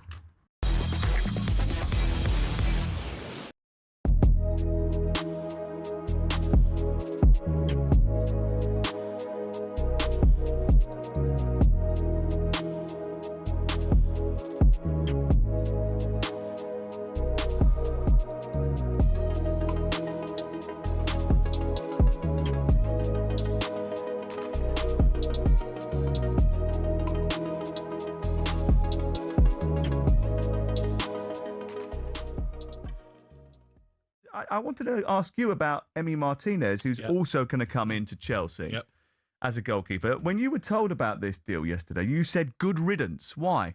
I didn't say that. Didn't you not? No, I didn't. I didn't say good riddance. No, I think you did. I said goodbye. Did you? Different good riddance. No, listen, Emi Martinez has been fantastic for Aston Villa, but Aston Villa have been fantastic to Emi Martinez. When he joined from Arsenal, he was a nobody. Aston Villa turned him into... He was an FA Cup winner when he joined. Yeah, but... It's still a nobody, really, wasn't he? That's why he come to Aston Villa.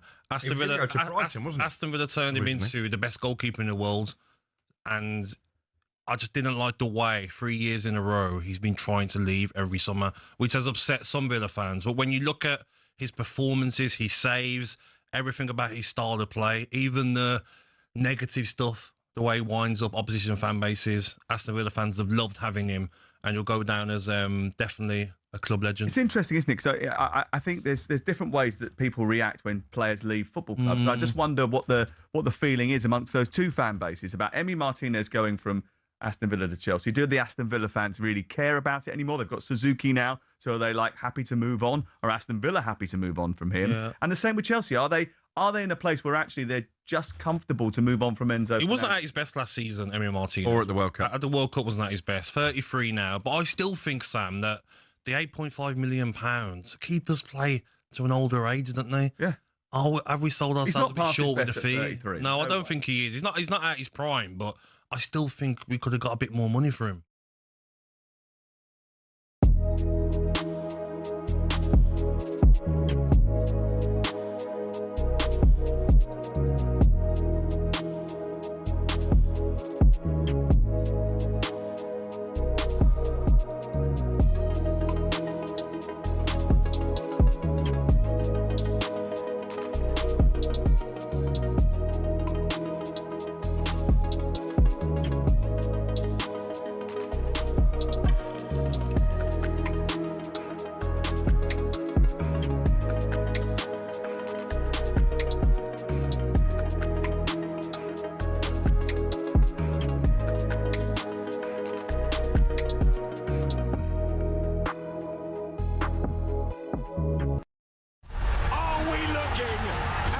future of this sport. Try and pick up a bell. Try and pick up a few bells, eh? I'll throw him out of the ring.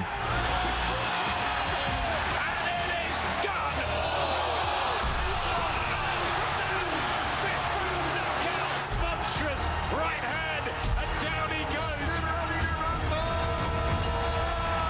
He is fabulous.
The 150th anniversary test match in Melbourne with Visit Victoria and the Barmy Army.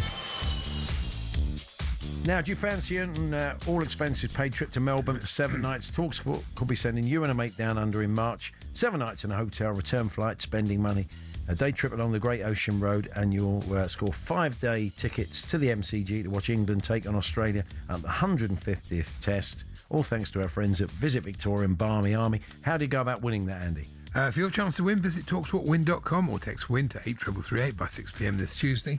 Text us £2.50 plus the standard network rate. We'll send your name number by post to Comp2, PO Box 3190, Colchester CO2 8GP, to arrive by midnight on the 4th of September 2026. 18 plus, UK residents only. Your chance to win. Text WIN to 83338 right now. It's a network promotion. Full T's and C's at talksportwin.com. Now, if you've listened to this show for any length of time, you know over the years we are quite into some of the crackpot sports that people indulge in this country, whether it's a summer staple. It is cheese rolling, the World Gurning Championships in Egremont, the black pudding throwing, the conker championships, pie eating, gravy wrestling, bog snorkeling, you name it. We try to cover it. And partly inspired by that, James Holden decided to take a lot of these sports on. He's now written about it in his book, Getting Involved, The Great British Adventure. And James has joined us in the studio. Good to see you, James. Thanks for coming in. Yeah, can you come a bit forward, James? Good afternoon, Andy. Lovely to see you. Yeah, so, what was the first one you took on? What was the one that kind of made you think, OK, I'm going to do a few more of these? I enjoyed that. What was your first effort? Well, the cheese rolling. I love the cheese roll. So I used to go to do the cheese rolling every year. Right. And then my wife's from Peru, so one day we were walking through the woods and she found some conkers and she was asking if we can eat them. And I said, no, but the kids do play with them in school, so I Googled it and there was a championship. So we went down and had a game of conkers.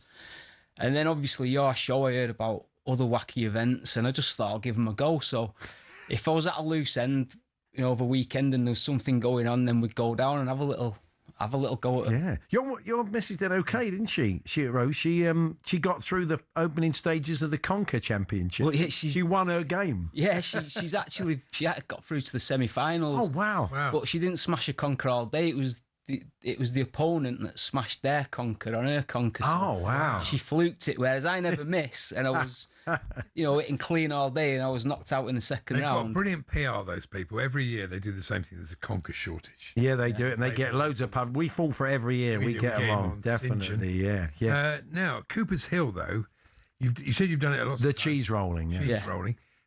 You've survived unscathed because it always looks so dangerous. There's usually a lot of casualties. Yeah. Well, to be honest, I've picked up a little injury every time I've done it. I'm not surprised. Usually it's from they have a rugby team stopping you from careering into the barriers at the bottom, and usually it's the rugby team that cause like the minor injuries, but it's nothing serious. You look a fit guy, and you do a lot of running and fell running and stuff. You did fell running and you did free peaks and stuff.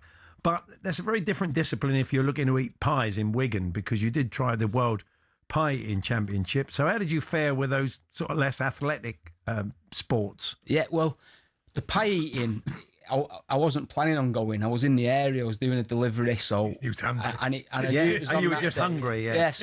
So I popped in, and I mean, I grew up as one of 3 brothers.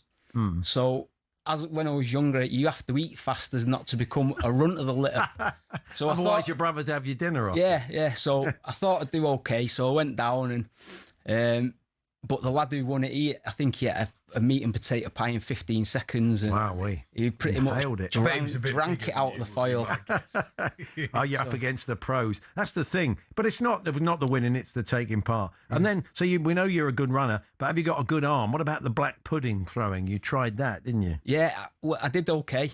I was wearing the yellow jersey most of the day. Right. And I was watching some of the other competitors, and I said to Rose, I think we've got this in the bag. So we went to get the car washed, and they took my telephone number, and they said they'd phone me to come back and collect the trophy. And 2 o'clock, they phoned me up and said, someone's beat your 5 with a 6. So wow. Yeah, we jumped in the car and we came back down to try and beat it. But by then it had started spitting, and the Yorkshire puddings were a bit soggy, and it was a bit difficult to knock them off. You've done the gurning at the Egremont Festival, but I'd say you've got too many teeth for that. Yeah.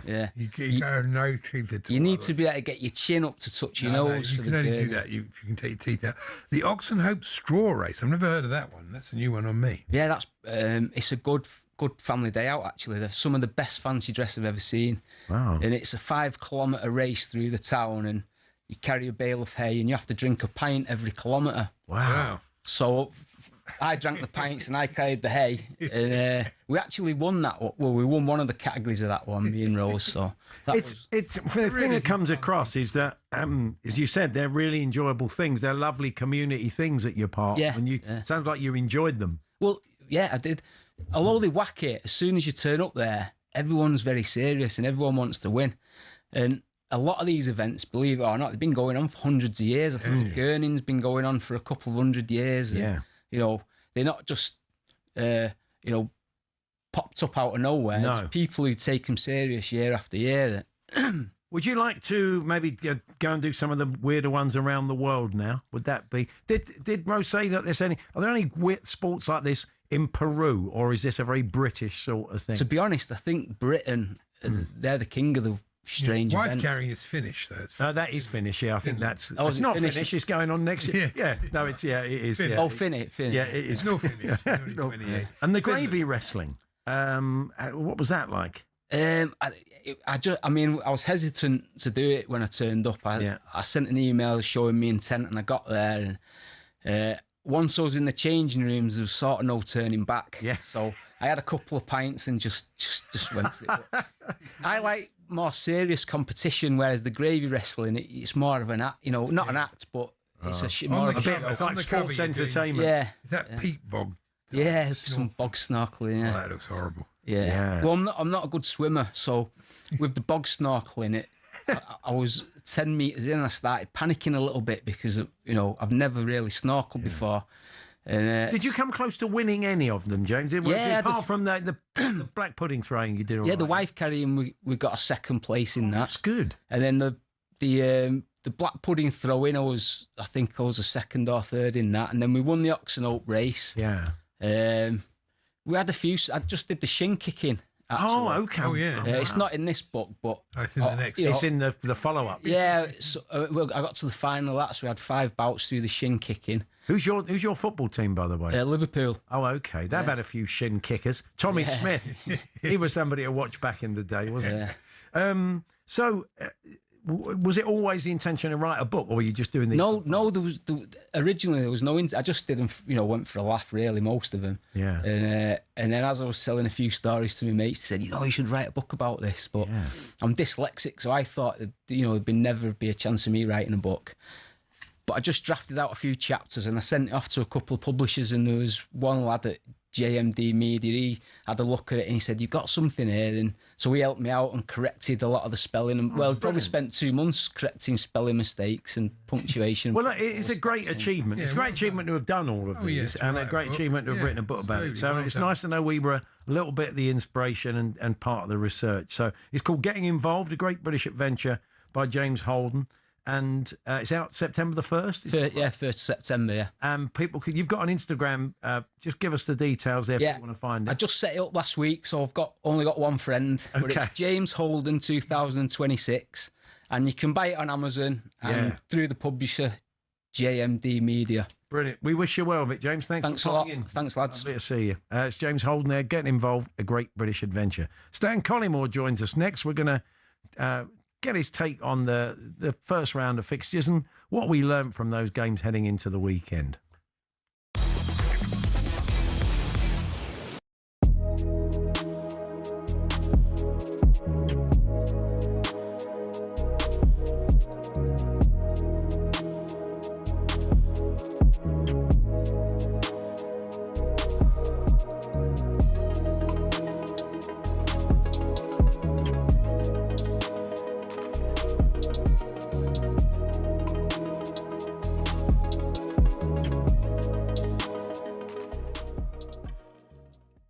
Danny Welbeck there, great start, but great career. Yeah, absolutely. Do you know what? Loving it, absolutely loving looking at it. He played for Manchester United, Arsenal, there's Chelsea, obviously Brighton. Brilliant. But I think everywhere, if he goes back to Arsenal, if he goes back to Man United, he gets a great reception. Yeah, it's good. So he's one of them sort of guys who people just love watching him. And he's as I said before, I've spoke to a lot of people at Arsenal behind the scenes and whatever, and he says he's a great guy.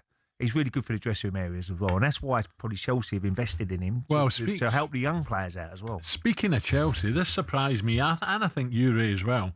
Breaking news reached us late last night that Chelsea have agreed a £7.5 million deal to sign Villa's World Cup winning goalkeeper, Martinez. $7.5 million. Yeah, no, I thought I didn't see the dot. I thought it was 75 million. What's going on here? Well, they've signed a new keeper, haven't they, Villa? And he was number 2 at the moment. But they're getting an absolute blinding deal there. That doesn't make sense. No. Yeah, I think Chelsea have got a really good deal, and you need a good goalkeeper. You need someone who's been there and done it, and he's certainly plays for his country, and he's been brilliant at Aston Villa. Yeah. So I think Chelsea, if you had a worry, if you're a Chelsea fan, it would be the goalkeeper. You know, watching that Fulham game, he made a couple of mistakes, and Martinez would probably go straight in, wouldn't he? Must do. I think so, because he's experienced now, and he makes some vital saves for Villa. So that for me, that's a really good deal for Chelsea's point of view.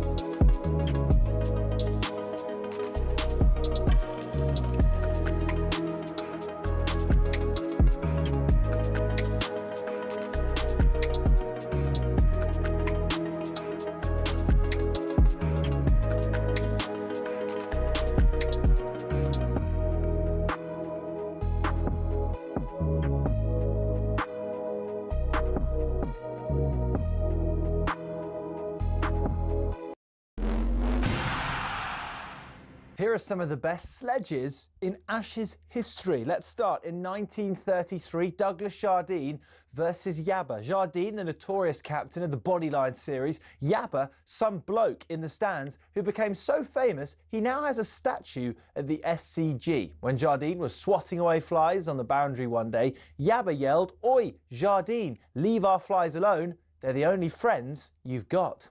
Next, Warne versus Strauss in the Edgbaston Cauldron 2005. Strauss shouted, "Come on boys, he's struggling here," when Warne misjudged the delivery by Ashley Giles. Warne then told Strauss, "Say one more thing to me and I'll hit the next ball for 6. Strauss obliged and Warne walloped an enormous 6 over square leg. Night-night, Straussy. Bowler Jimmy Ormond dealt a stinger to Mark Waugh, brother of Steve, in 2001 when the Aussie all-rounder told him he was nowhere near good enough to play for his country. Ormond replied, "At least I'm the best cricketer in my family." Tough. Wicketkeeper Ian Healy issued one of the great lines after Steve Waugh told Ricky Ponting to field right under the nose of Nasser Hussain. Healy remarked, That could be anywhere within a 3-mile radius. Poor Nas. And then there's Dennis Lilly on Jeffrey Boycott, who he beautifully described as a man who fell in love with himself at a young age and has remained faithful ever since.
Head back to Lords, where England have claimed another wicket against Pakistan. Sam. 63 for 4, and you'll never guess what, a successful England review. We haven't had too many recently, and certainly in this series with Joe Root as captain. But Ollie Robinson brought back into the attack, and he gets Southee killed for 16. He goes around the wicket, hits the length, and nips back into the pads, and hits the batter on the pads. There was 2 noises. I think the umpire, Paul Rifle, thought it was bat onto pad, but it was pad onto the other pad. England did review it. Now, Joe Root looked like a man who didn't want to review it. He looked like he didn't have too much faith in bowler and keeper, but thankfully he did, because there was no bat and the ball was crashing into lead stump. Ollie Robinson has his first wicket of the innings. Southee goes for 16. England have their 4th wicket. Pakistan 63 for 4 and trailing England by 227 runs. Thanks, Sam. Yeah, he didn't look sure, did he, Andy? No, he didn't want to. But he didn't. He Robinson was. You said Robinson was very keen, wasn't he? Yeah, very keen. So there we are, 63 for 4. Stan Collymore joins us then. Good afternoon, Stan. Well, Andy, very good afternoon to you. So we head into round 2 of the Premier League. What were your main takeaways from the first week going into this weekend? Yeah, I mean, as a forward, I like to see obviously forwards get off and running, because I know myself, when you get a goal or 2 or an assist or 2 in your first 2 or 3 games, then bar injuries, you're off and running, and the longer you wait, the more it becomes difficult. So obviously Morgan Rogers leaving Aston Villa with about 35 other players seemingly, but goes to Chelsea. And the one thing I really liked Fulham's performance, actually. I think that it'd be very interesting to see how they develop with a very sort of young front line in particular. But Chelsea, I think that round pegs in round holes. Jay Pedro, the sort of number 9, plays within the width of the box, can come a little bit deeper, but leaves it to effectively 2 players in Cole Palmer and Morgan Rogers that can play as a sort of 10 or as sort of classic wide men, 7s and 11s. And the thing that I really liked about Morgan Rogers' performance was that he wasn't trying to be a central 10 or drift into lots of different positions and think to himself of a record transfer signing. Everybody's going to expect me to reinvent the wheel. He basically did, and Andy would know this especially, having watched a lot of Chelsea, is that from a Villa perspective, inside left, so 10 yards, 15 yards inside to the opponent's half, 15, 20 yards off the left touch line, picks the ball up there, turns and goes at players, and that's what he did. And when you've got a Cole Palmer on the other side that does pretty much the same job, plus they're both very good runners with the ball, plus they both can add goals, it has to be the best front 3 in the Premier League already, not just on one game, but the way that they dovetailed, 2 good friends, a proper out-and-out striker that's greedy, that when it gets in the box, he's going to score. And of course, the greater thing, Paul and Andy, is for England, does this now mean that Morgan Rogers to the left of Harry Kane and Cole Palmer to the right of Harry Kane could be the future in terms of European Championships were going to be with us in the blink of an eye. It could be. We should talk a bit about Manchester United. There was a few red flags for you in that performance at Hull. Yeah, I think the midfield in particular, again, there seems to be a Villa theme in everything, and it's largely because I know why Michael Carrick would have bought Yuri Tielemans, because he brings calm, his passing under pressure is elite. A lot of the time, Emi Martinez would play the ball to, the central defenders would split at Villa Park or away. He would pick the ball up, and it didn't matter whether you tried to close him down or not. He had a trick or a skill or the confidence to be able to get out of dodge and get your team playing. And that effectively is what Michael Carrick bought into. But it was interesting that both Yuri Tielemans and Santos, effectively the midfield heartbeat, were both taken off just after the hour mark at Hull. And that's damning, because usually I was looking through the stats today, and it's either, most of the substitutions on match day 1, Paul and Andy, were 3 or 4 subs that were mostly the 3 or 4 attacking players. Fresh legs, go and win the game, be positive. Not many, it was Hull actually, that were the anomaly, that they swapped out 4 defenders. Understandable, United coming into the game, fresh defensive legs. But in terms of Manchester United, forget the fact that, they've got a big squad, and forget the fact that Balaba's coming in, etc., etc. They need to wrestle some midfield authority, because I genuinely thought that they were going to be the best of the rest after Arsenal. But unless you can drive and hold midfield and do it for 40, 50, 60 minutes of a game, particularly away from home, where United are going to have to pick up points if they're going to do better than last season, then it's a worry. So the two of them look very leggy, Santos and Yuri Tielemans, and it's real food for thought for Michael Carrick, because if you're going to play Tielemans and get the best out of him, you've got to have legs around him. It's that simple. It was a strange buy for me, because him and Fernandes kind of want to do the same thing, don't they? I don't know. Yeah. What about Spurs then, Stan? What do you make? Yeah, I mean, I think that, 2 years of poor league positions. It was interesting last season. I think that Spurs fans have largely now gone, look, we're in a rebuilding process. We don't know what's going to happen. New manager, lots of new players, breaking club transfer records. We're just going to have to wait and see. 6 games, 10 games, half a season, a full season. Because I think that last season, especially after winning the Europa League the season before, a lot of Spurs fans were automatically thinking we're going to be much, much higher in the league than we are, because this is an anomaly. And it is an anomaly, Spurs being that far down. They weren't. It wasn't an anomaly. The rot was in there. So I think that, to go to somewhere like Brentford that, can give the big boys a bloody nose and are one of those 3 sort of holy grail of bees, Brentford, Bournemouth and Brighton, that are exceptional at what they do, recruitment, giving players a shop window to then go on elsewhere, is that it was always going to be a very difficult game. But I looked at the stats, Paul, and Spurs' possession wasn't bad. 60% at Brentford isn't bad at all. The problem, of course, was you look at the front 3 on match day 1, it was lightweight, and they've added Marmoush and Savio, which are hopefully good from a Spurs perspective, going to add significantly. Maybe Richarlison, maintains a presence up top. But I think with Spurs, it's just one of those, you've got to ride out the first 10, 15 games, get to October and see how the team have bedded in. Because at the moment, pretty much like Unai Emery's Aston Villa, it's very, very difficult when so many players come in and into the first team to gauge what they're going to be like until they've all had a chance to play together for a significant period of time. And what do you think we learned from all the new teams, all the ones that cut him up, Stam? Hull, excellent. I mean, I think that, I brutally wrote them off when we looked last week, and I thought sort of they would just go straight down without a whimper. And of course, it's the Premier League and they're there on merit. And I thought they were excellent. I think that they made life difficult. The crowd got behind them. It was energy feeding off energy, the crowd and the players.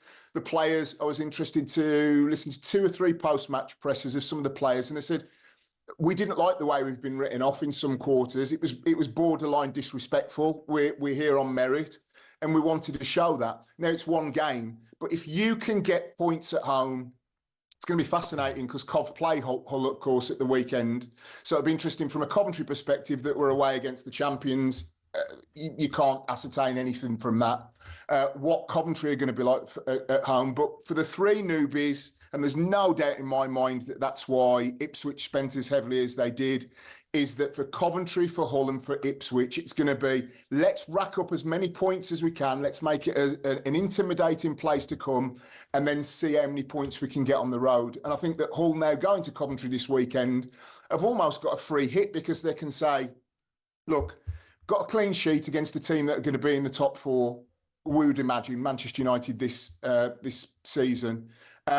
Scored 2 goals against them. Crowd really got behind you. Hull fans are going to travel in their numbers. Relax and go and play your football. Because if you can get a point and a clean sheet, 3 points and a clean sheet against Manchester United, then logic just dictates that you can get it against 2/3, 3/4 of this league. So I think that for Hull, excellent. For Coventry, they've just got to hold their nerve. Frank's been there, seen it, done it, got the T-shirt as a manager. He knows how difficult it is at this level. He would have said to his players post-match at the Emirates, read nothing into this. It's what we do in Coventry.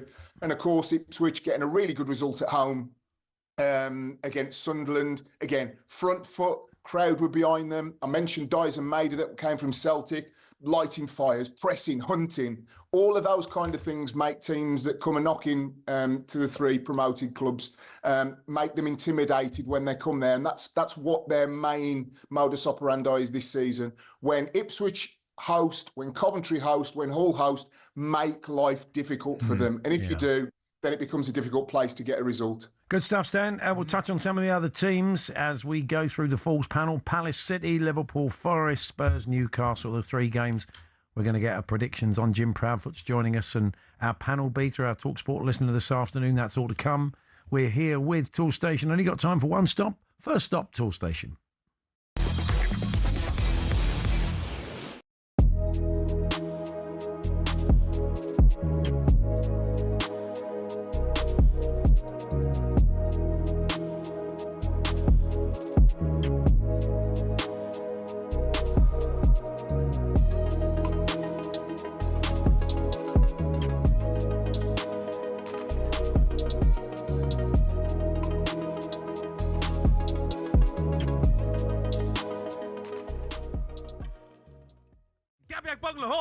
Gabby! Jamie, what you on about, the Villa? You're just jealous, mate. I've been hearing you all day. What are you on about? You're talking guff, mate. Just because you're jealous. What are you on about? You're jealous. How can you finish 17 2 years in a row and spend half a bill? Because we've got the cash, Gabs. Yeah, but that ain't fair, mate. See? Jealous. It ain't fair, Cundy. No, I agree. Do you know what? I agree with Gabby on this. I totally agree with him. No. This has got no. I'm not. Win the Europa League, I'm not picking. And we can't flipping spend. I'm not picking sides. I'm telling you now. Villa and Newcastle should be able to spend. Cry me a river. 100. Cry me a river. Jay, listen. Thank you, Cundy. I totally agree with him. Gabs? Totally agree with him. Stop crying, mate. Jamie. Stop crying, totally mate. agree with him. Stop crying. Jamie. Gabs. You're signing rejects from Manchester City. Good players, is mate. unwanted. Savino's a reject. Robertson's a reject from Liverpool, not wanted anymore. Conor Gallagher's a reject from Atletico Madrid. Spurs are signing rejects. Hold on a minute. You sold 5 of your best players. All right, you're absolute guff this season. Oh, the rules! Oh, the rules! I thought you was a big club. I thought you was a big club. Well, we are a big club, but the rules don't let us. You're not, though. Because you and your cartel, top 6, you and Cundy, don't want Villa in there. Don't bring me into this. I have nothing to do with this, Gabby. Mate, keep you out of it. Only big boys allowed in the top 6, mate. You're not big. You have to sell your best players. We don't have to sell our best players. 17th, right, and go and spend £500 million. Because we're a big club, Gabs. Stop whinging.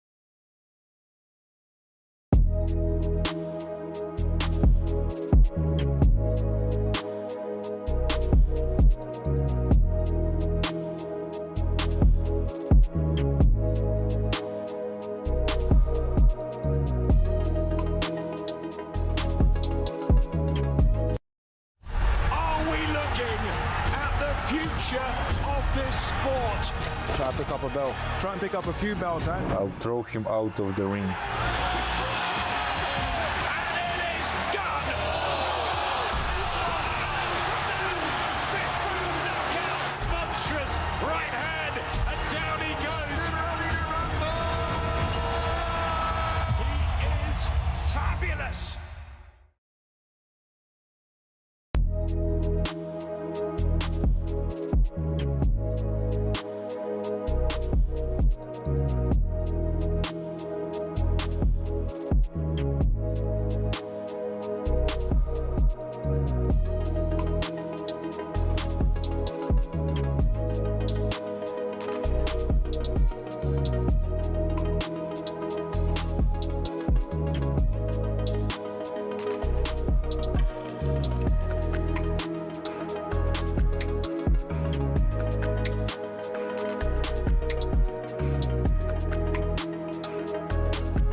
What do you think?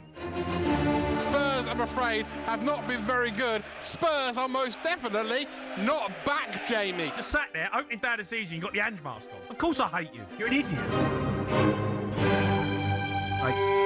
No, don't be giving. I don't want to be hearing the violin. 13 minutes into the season, you get the violin. Chance it! Mikey Moore! Stop! Put it in the net, Mikey Moore! It's attacking! Oh, how did he miss that? Get me off air now. Get me off air. Someone, turn it off. Unfortunately for Jamie, we got a lot of 5:30 kickoffs. Yeah. So they better turn it round. They better be back. I think he'll be all right tomorrow.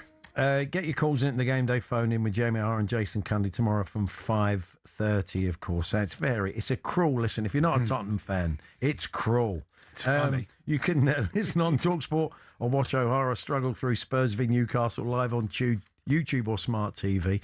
That's one of the games we're covering. He also did a brilliant job, Jamie, because he was under terrible provocation. Yeah. And he kept the show going. And at one point he goes, I'm just going to take calls. I'm not going to do anything. Well, I just think... But he did really well. It's quite impressive that he doesn't swear. I know you wouldn't be able to do that. No, it would be hard.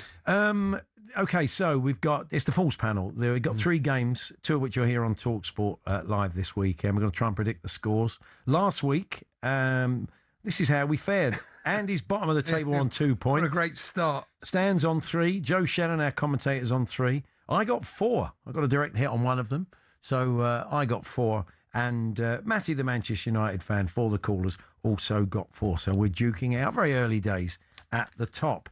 Our commentator this afternoon is Jim Proudfoot. Hello, Jim. Paul, Andy, very good afternoon to you. How are you? Yeah, we're not so bad, thank you. Where are you on commentary duty tomorrow lunchtime for us, Jim? No, I'm watching Tottenham tomorrow evening. So your boys tomorrow, Paul, and then my boys on Monday away at Farnham in the National League South. So yeah, good weekend, lad. Yeah, bit of a shaky start for Torquay. Charlie Baker was assuring me you were going to walk the league, but Dagenham and Redbridge looking rather good, aren't they? Okay. Sorry, I don't want to do a Jason Cundy on you. Encouraging signs, I believe. Yeah. Anyway, Jill, the Manchester United fan. Hello, Jill. Hi, Paul. Hi, Andy. Hi, Stan. How are you doing? Yeah, good to chat to you as always, Jill. We're going to come on to. We haven't got Manchester United today, but I'm sure you can pass judgment on all the other teams. So, should we rock and roll because times are pressing? Why not? Jim, no, you're not top of the league. Top of the league are the talkSPORT listeners. So Jill should be going first. Jill, it's Crystal Palace versus Manchester City live on talkSPORT tonight. What about this game? Who's going to win? Well, for me, Palace haven't had a good start. City, I think they're going to be much better, and I fancy a 2-0 City. 2-0 City, quite comfortable. They didn't look 100% City last week. They did make quite hard work of it at times. And Palace did create against Everton, even though they lost. That's true, but... I'm going to give them a goal.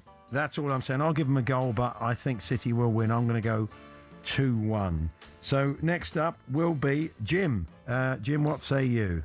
Yeah, Paul, I'm going the same way. I'm going 2-1 for Man City. I mean, I thought that Palace were okay going forward at Everton, hit the post a couple of times. Cherky was superb off the bench last week. I thought he was very, very impressive. A couple of assists. A difficult first game this for Sarge. I mean, Palace haven't beaten City at home since 2015, so you could say they're due, but I can't see it. So I'm going 2-1 City as well. 2-1 City, says Jim. Stan, what say you? Yeah, both you and Jim are along the right lines with Palace's performance. I watched it and I didn't think they were that bad at all. 60% possession up in the Hill Dickinson Stadium. An XG, one for the kids, of 1.96, which was greater than Everton's. 11 total shots, 4 on target. That wasn't a team that was poor. That was a team that just couldn't create that and fashion that one chance to get a goal or two. City, like you say, it's just very difficult to gauge anything at the moment, other than they know they've got to win games, even at this point of the season, because you just get the feeling that Arsenal aren't going to give up many this season. So City is the sort of heirs apparent, if you like. They've got to go there with a very positive attitude. I think they will, and I concur with you both. Palace 1, City 2. 2-1, Andy Jacobs. 3-1 for me, I think. Yeah, comfortable? Yeah, comfortable. Okay, well, we shall see live on talkSPORT tonight, that game with Joe Shannon, Martin Keown, your commentary team. talkSPORT listeners home in the car. Next up, it is our game tomorrow, lunchtime, Liverpool versus Nottingham Forest. This should be a good game. Jill, what do you reckon? Well, Liverpool struggled, didn't they, against Newcastle with a 2-2 draw, and Forest got beat by Leeds, but I still think Liverpool will come back, and I'm 3-1 Liverpool. 3-1 Liverpool, quite comfortable there. I am going for a Liverpool win, but a narrower one. Again, I think there's still a bit of a work in progress. I'm going to go 2-1. 2-1 Liverpool. Jim? I'm going to split the difference between. I'll go 2-0. I think that they will win by a couple of clear goals. I was at the City Ground on Wednesday night for the second of those home defeats to Leeds United that Forest have suffered. And I was alarmed by how many chances they gave up. I know that it was a mixed and match side that Oliver Glasner put out. They'll be a little bit stronger at Anfield. Andoni sides tend to start seasons slowly. We saw that at Bournemouth. Particularly at the start of his Bournemouth reign, where the board did well to keep patience with him and were mightily rewarded. But I think that they will come good. I'm going to go for 2-0 to Liverpool in this one. 2-0 Liverpool, says Jim. Stan?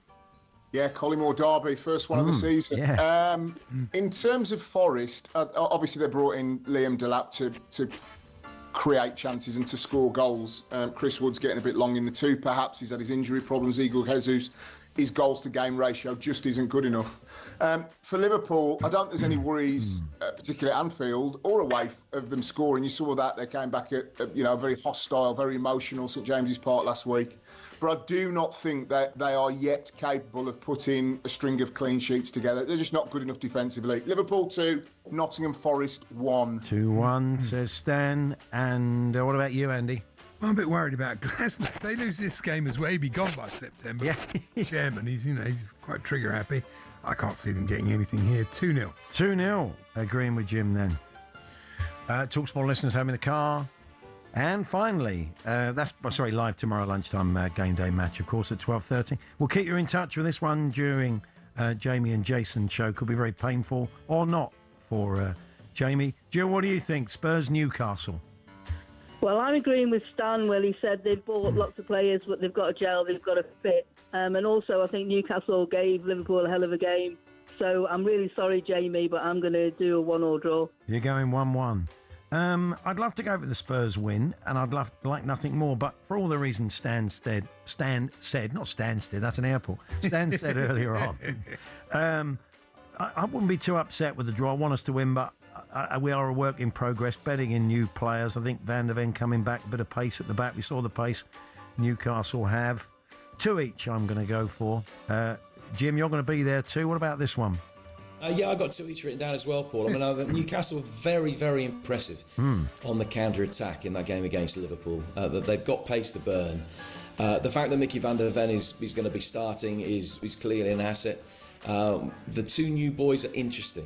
Savio, great off the bench the other night, but this is a clearly, with no disrespect to Charlton's reserves, a much stiffer test. Yeah. Marmoush scored 16 goals for Manchester City, and nearly half of them came against Newcastle. He got 7 in 5 games against them, which is a magnificent record. He's got a hat-trick amongst that tally.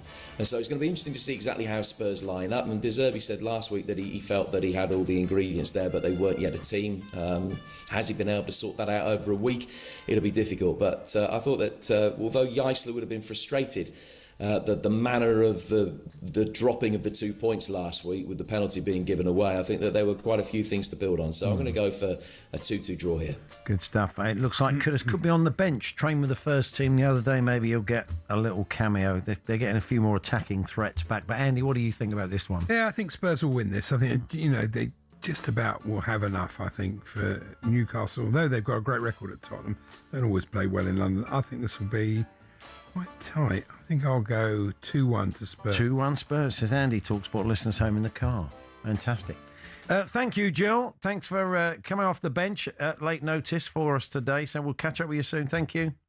No problem. Thank you. Bye. There we are. It's Jill, the Manchester United fan. And thank you, Jim. I might see you. I'm up on that floor. I might give you a wave if you're wandering past on the fifth floor. So good to talk to you, Jim. All the best. Yeah, come and say hello. Great to speak to you guys. Have a good weekend. And Stan, thanks, you. Stan. We will catch up with you next week. You didn't have my Spurs Newcastle prediction, Desmond. Oh, sorry. Desmond 2-2. What happened there? I don't know. I've gone nuts. I do apologise. How can you forget me? I'm getting the hurry up from the producer. I've written down 2-2. I've written down 2-2 as well. Go on. I'm sorry, Stan. I've got on the naughty step. We'll catch up with you next week. All the best. Cheers. the Villa. Take care. There's Stan Collymore. Apologies. Anyway, I've got some clips of the week for you in the final hour. Tom Macklin's American Sports Roundup. Dave Allen's going to be here. Heavyweight boxer, was in the ring recently with Hrgovic, so can give us some real insight into what Moses Atalma faces tomorrow night live on talkSPORT.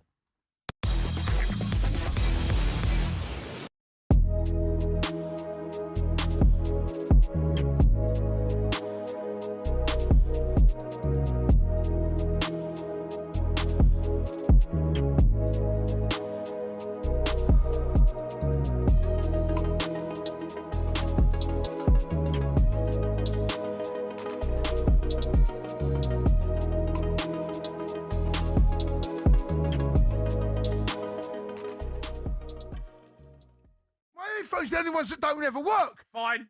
There's another fine. It's amazing. Every time, please. There you go. Every time. Hold on. It's going in a WhatsApp group. We set one up. Every time these fines come into the play. So good. Right, we have a night out in December. One lucky listener of the Sports Bar will be able to come on the night out and spend Cundy's cash. Hold on. I can't believe I've just seen the Ange mask. Fine. Can't happen, mate. Can't happen, mate. That can't happen. We will the Chelsea's mentioned too. This is disgusting. Sandbags gear as well. Who done this? Who's right? I've sat down with management. No, you haven't. I have. There's no way management involved in this. I sat down with management. I tell you, right, late to the office. Yeah. Right, you better bring lots of cash with you. I'm never late when the red light comes on. Oh, that's so. Yeah. It says in the office, not studio. Yeah. No. Yeah, but I decide when I turn up. It's amazing. This is going to be so much. How are you though, mate? You've got to you know what, watch mate? I'm all right. I'm okay. Mate, you're looking good. Listen, good side. Yes, on the back of limo bikes. By the way, go and Google them. You want to get to A to B, limo bike. Right, add that to the list. What do you mean? Promotions. No, it's fair enough. Promotions that are not part of the Sports Bar. You're making this up. You're like a dictator. Added to the list. I was at the British Masters yesterday. I had a great time. Right, okay, fantastic. Okay, good for you. Well done. Sir Nick Faldo. You asked Legends. me. I never asked you where you were. I know. But so if you're going to promote stuff, but we can both do that. When I ask you, you can tell me that. You're offering this info. No one cares. I don't care.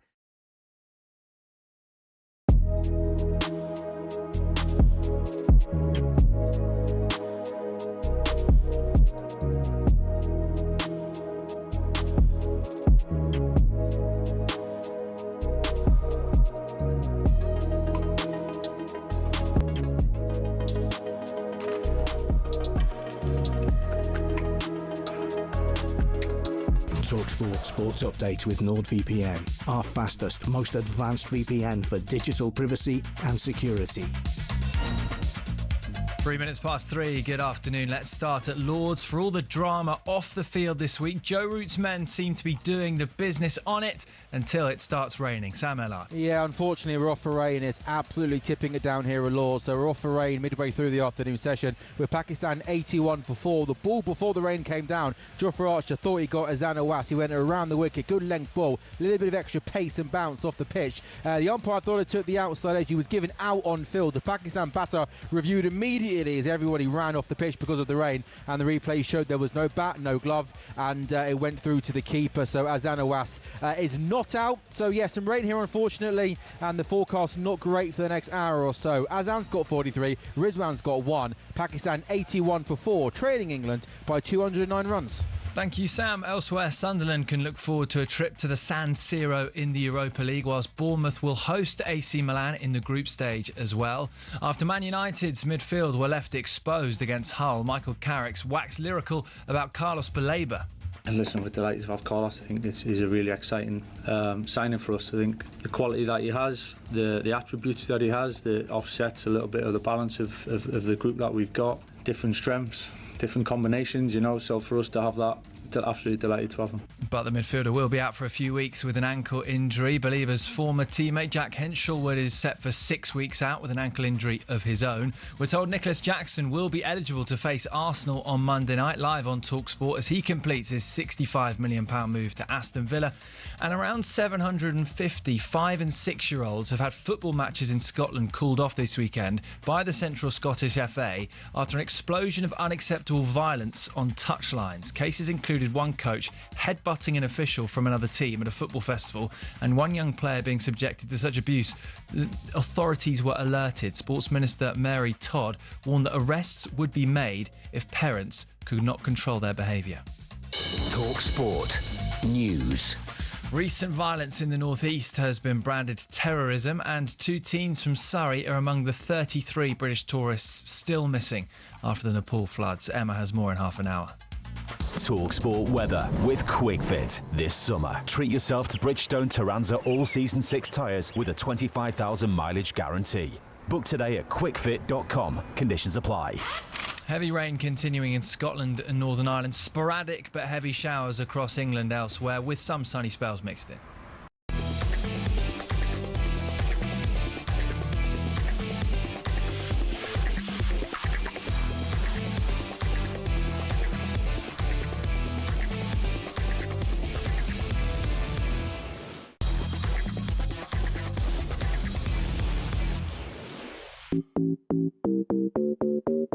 What's at stake?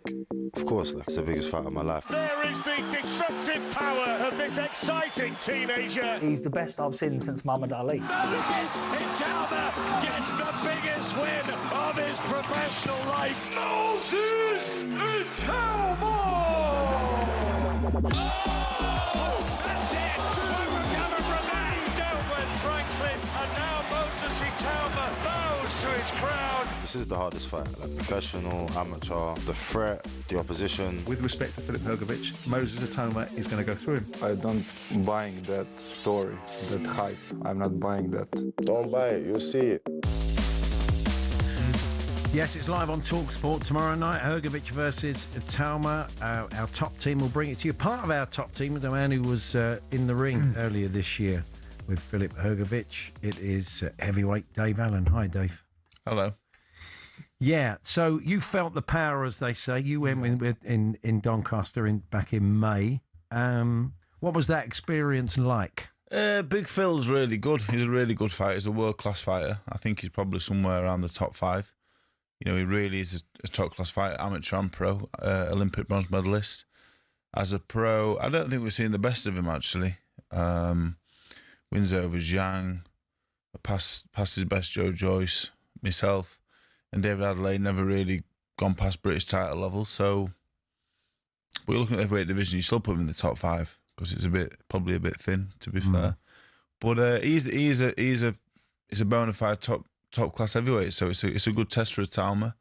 I think a lot of people are underestimating Filip, Big Phil, but I think that's because of the hype behind Italma. And I actually think he's worthy of the hype. But tomorrow we'll see. Is it? Do you feel it's justified as a pro and as a heavyweight? Do you look at Atalma and do you think he's the real deal, or do you want to sort of see him tested? Yeah, I want him to be a superstar. I think it's good for the sport when you got a superstar like he could be like Mike Tyson. Like he could be our Mike Tyson, this generation's Tyson. You know, Fury and Josh are on the way out. They're out the door. We need a superstar really to get British boxing another boom again. He had about 30 odd fights as an amateur. Every fight with an head guard on. Never boxed senior. Open class as a senior. Never boxed as a senior at all actually. And as a pro, beat up 10 or 11 guys he should be beating. Faced a Dylan White who was nowhere near his best. A Jermaine Franklin who was a top class journeyman. You know, a bit like myself. You know, tough and that, but not really much threat coming back. And he's beaten an American guy called Balogun who was dangerous, who never actually laid a glove on him. So when you actually look at it for what it is, Atalma, he's made no mistakes, but he's never been in at the top level yet. This is his first dip at the top level. So I guess we'll find out more. Why are people so excited about him? What's so special about him? You know, obviously I'm talking in the most negative terms that I can, so we can have a real proper get a perspective of the facts. But if you're looking at him, you know, during the eye test, he's past it. He looks amazing. He's fast. He's sharp. He punches with both hands. He punches from all angles. He's got everything. But there's a lot of things he hasn't proven yet. But I see that as a positive. The fact that he's not been hit yet. He shouldn't be getting it yet, really, with who he's faced. So, well, I do think Big Phil will put it on him. I think he will hit him. So I think we'll get more answers tomorrow. But it's the heavyweight championship of the world, so we should get some answers. Really, it'd be a shame if we don't. I've not really heard anybody talking about the cuts. Hrgović suffered some really nasty cuts against Dubois. I know it's a couple of years ago, and it took him a while to come back. Yeah. So, I mean, with a big puncher like Atalma, that probably would come into the reckoning potentially, wouldn't it? Yeah, I watched Big Phil in May. I never even hit him, and he had a cut. Promise you. Really? I never even hit him. He had a cut. I looked at him when the fight ended. I looked at him and thought, you got a cut, never even hit him. Yeah, so the cuts are an issue. His face, you can make a mess of him. That was my plan. I'm beating Phil. You know, he was a few levels above me, but I thought, take him a few rounds, make a mess of his face, maybe get a result that way. Atalma was going to hit him so fast and hard, really. So if he lands a decent shot, I mean, opens one of those cuts up, it's game over. It's pretty much game over. I think it's over in size 3. I really do. I think Phil will come out all guns blazing. Atalma's always sharp and fast from the go. And either one or two things will happen, in my opinion. Atalma will blitz him. We've got a new superstar. Or Hrgović will hit him and it all falls apart. Is that the best tactic if you're Hrgović? Come in and go toe-to-toe with him? Or you know, if you can tie him up and sort of get him deeper into the fight? But, I mean, is that not Hrgovic's way? I don't think you can tie Atalma up. He's too fast and sharp, you know. Maybe you can try and put him on the back foot and, you know, make him work for a few rounds and try and avoid, let him, you know, lose that sharpness over a few rounds. But you've got to avoid a lot of punches, really. And I don't think Hrgović has got the style to do that. Hrgović is tough. He's a tough guy. Yeah. And you're not going to beat Atalma being a tough guy, in my opinion. He's too fast and too good. So I think Big Phil will come out, much like he did with me. Big jab in the face, followed up by the big right hand. He's got a very awkward right hand. He lands it around the back of your head. I think Big Phil, I call him Big Phil, by the way. I have to. He told me that I had to now forever. Really? Yeah, I have to call him Big Phil now forever. But yeah, so. Is he bigger than Atalma? I don't know. Yeah, much bigger. Yeah. He's a big guy. Yeah, he's actually quite a nice guy. You say you fought him. So is he a big puncher of the guys you've been in with in the past? I didn't think he was a big puncher. He was just too good for me, really. I'm a good British level heavyweight, you know, and I got put in with Philip in my hometown stadium, sell the tickets. You know, I was the warm-up fight for Atalma for him, but obviously I had different ideas at the time. I thought, this is a Rocky story. Obviously it went to the form book, but he wasn't a big puncher, but he was strong. He was busy, he had a high output with his punches. So yeah, you know, it's difficult. Me talking about Filip Hrgović when we're talking about Atalma was night and day because Atalma was a lot better than me. Yeah. Well, it's going to be fascinating. So and it's done in 3. Stops him in 3. Either way. I'm going to go either way. People always Really? have predictions. I just think at time got to be careful. Got to be very careful with Philip. I think we haven't seen him hit yet. We just haven't seen him. We haven't seen him tested. It's going to be interesting. And the thing with Big Phil is he will hit him. He will hit him because he will have a right go at him. I'm really excited about it. It's actually a fight I'm really excited for. And you know me. And well, actually, you might not. Well, I'm not really an excitable guy. but I'm excited about it. You're fighting again. You're fighting at Croke Park, another big stadium fight for you on the Katie Taylor undercard. You're fighting a local. You don't mind. I mean, Thomas Cartney's he's a Dubliner, so he's going to have a lot of local support. But what do we know about him? He's a nice guy, you know. I do like him, actually. We got on quite well. He's had 12 fights, won 11. His defeat was an injury in America. He had a very good amateur career. Like I said, in Dublin, he'll fancy it. But I've never lost at that level. I've come up short with Hergovic, Matt Madovs, the Olympic gold medalist. You know, when I've gone to the top level, I've come up short, but I've never lost at this level. So I quite fancy it, actually. Yeah. And you seem to be enjoying life. You got that kind of second act after the Johnny Fisher fight, and you're still enjoying it. Yeah, life's good now. You know, I've got kids. You know, I've got a missus that likes me sometimes. So I can't really I can't complain. Life's pretty good. Brilliant. And I realise, I realise finally, it's not all about boxing. You know, there's more to life than boxing. Yeah. And I'm enjoying life much more now. Still doing the boxing, but just trying to enjoy life. Brilliant. Well, look, we look forward to hearing from you tomorrow night as part of our coverage. Thanks for popping in, Dave. Thank you very much. Thank you. So there we are. Dave Allen, who's been in with Philip Hergovic, Big Phil, telling us that he thinks either way it's going to be all over in 3. We'll find out tomorrow night. Will Moses Tone will become Britain's youngest ever world champion. It's for the vacant IBF World Heavyweight title, live from 7:30 on the talkSPORT network and the talkSPORT Boxing YouTube channel, or you can watch live on DAZN.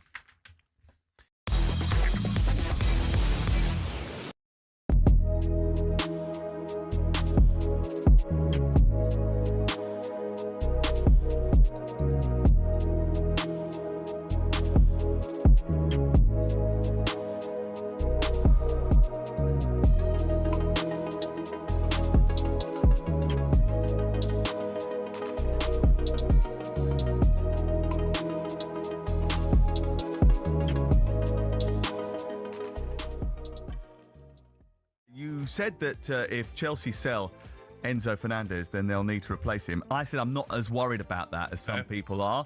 You think that Chelsea will go back into the market, do you? Yeah, I do, but not necessarily for one of the obvious candidates. As I say, I've done a bit of checking into Alex Scott's future this week. Bournemouth very confident of keeping him. They're not anticipating that Chelsea come back with a fresh offer. There's been no inquiry, despite reports to the contrary, for Adam Wharton to this point.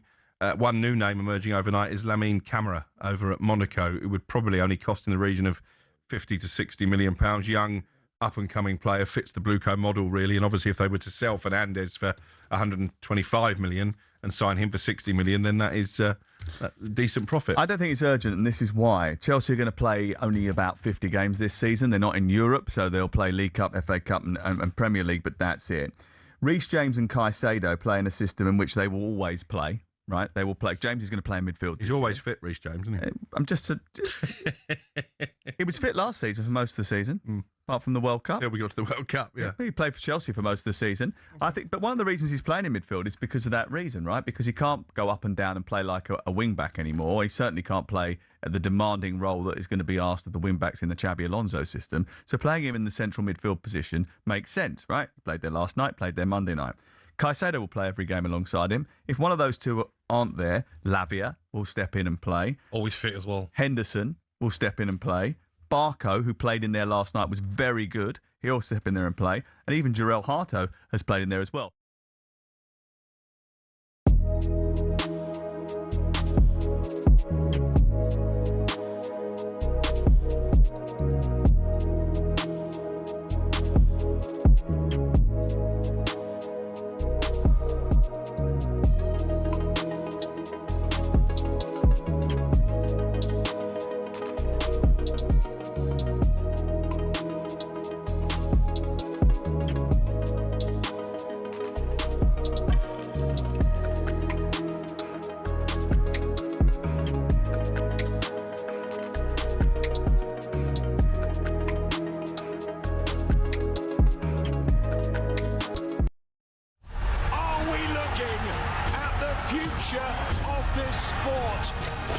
bell. Try and pick up a few bells, eh? I'll throw him out of the ring.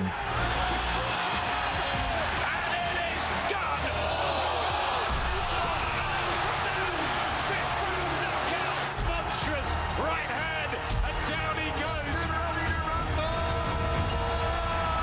He is fabulous.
Time then to talk American sports as we do it this time every week with Todd Macklin. Hey, Todd.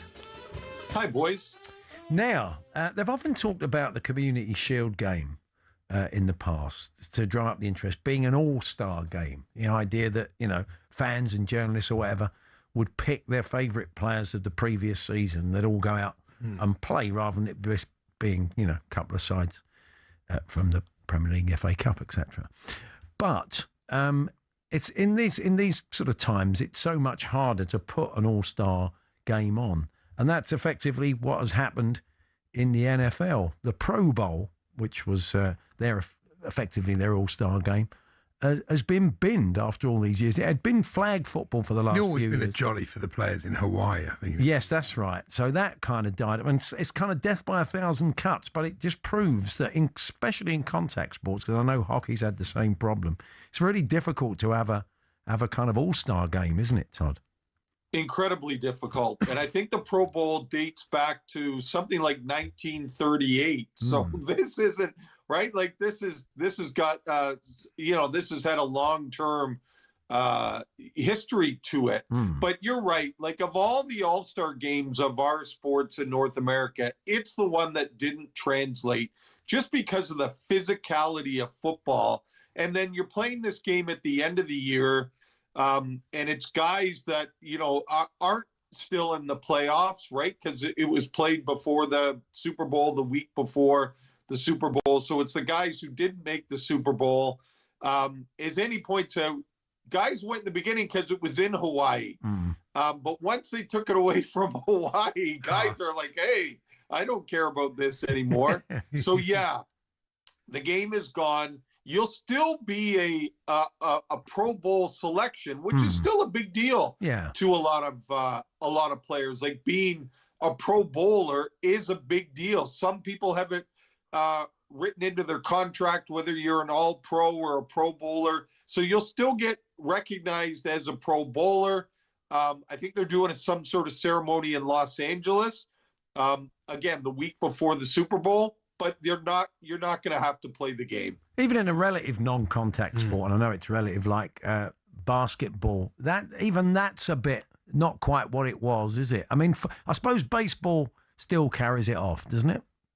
Baseball is the only one, Paul. You're right about that one.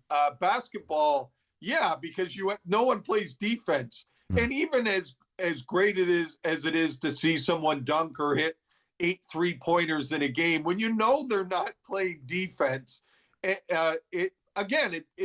makes it harder to watch. And we've talked about it on the show over the last few years, where the NBA, has put money on the line, hopefully, hoping that it makes the players more engaged in the game. But it's just any of these, again, exhibition games don't matter. The biggest thing is the players.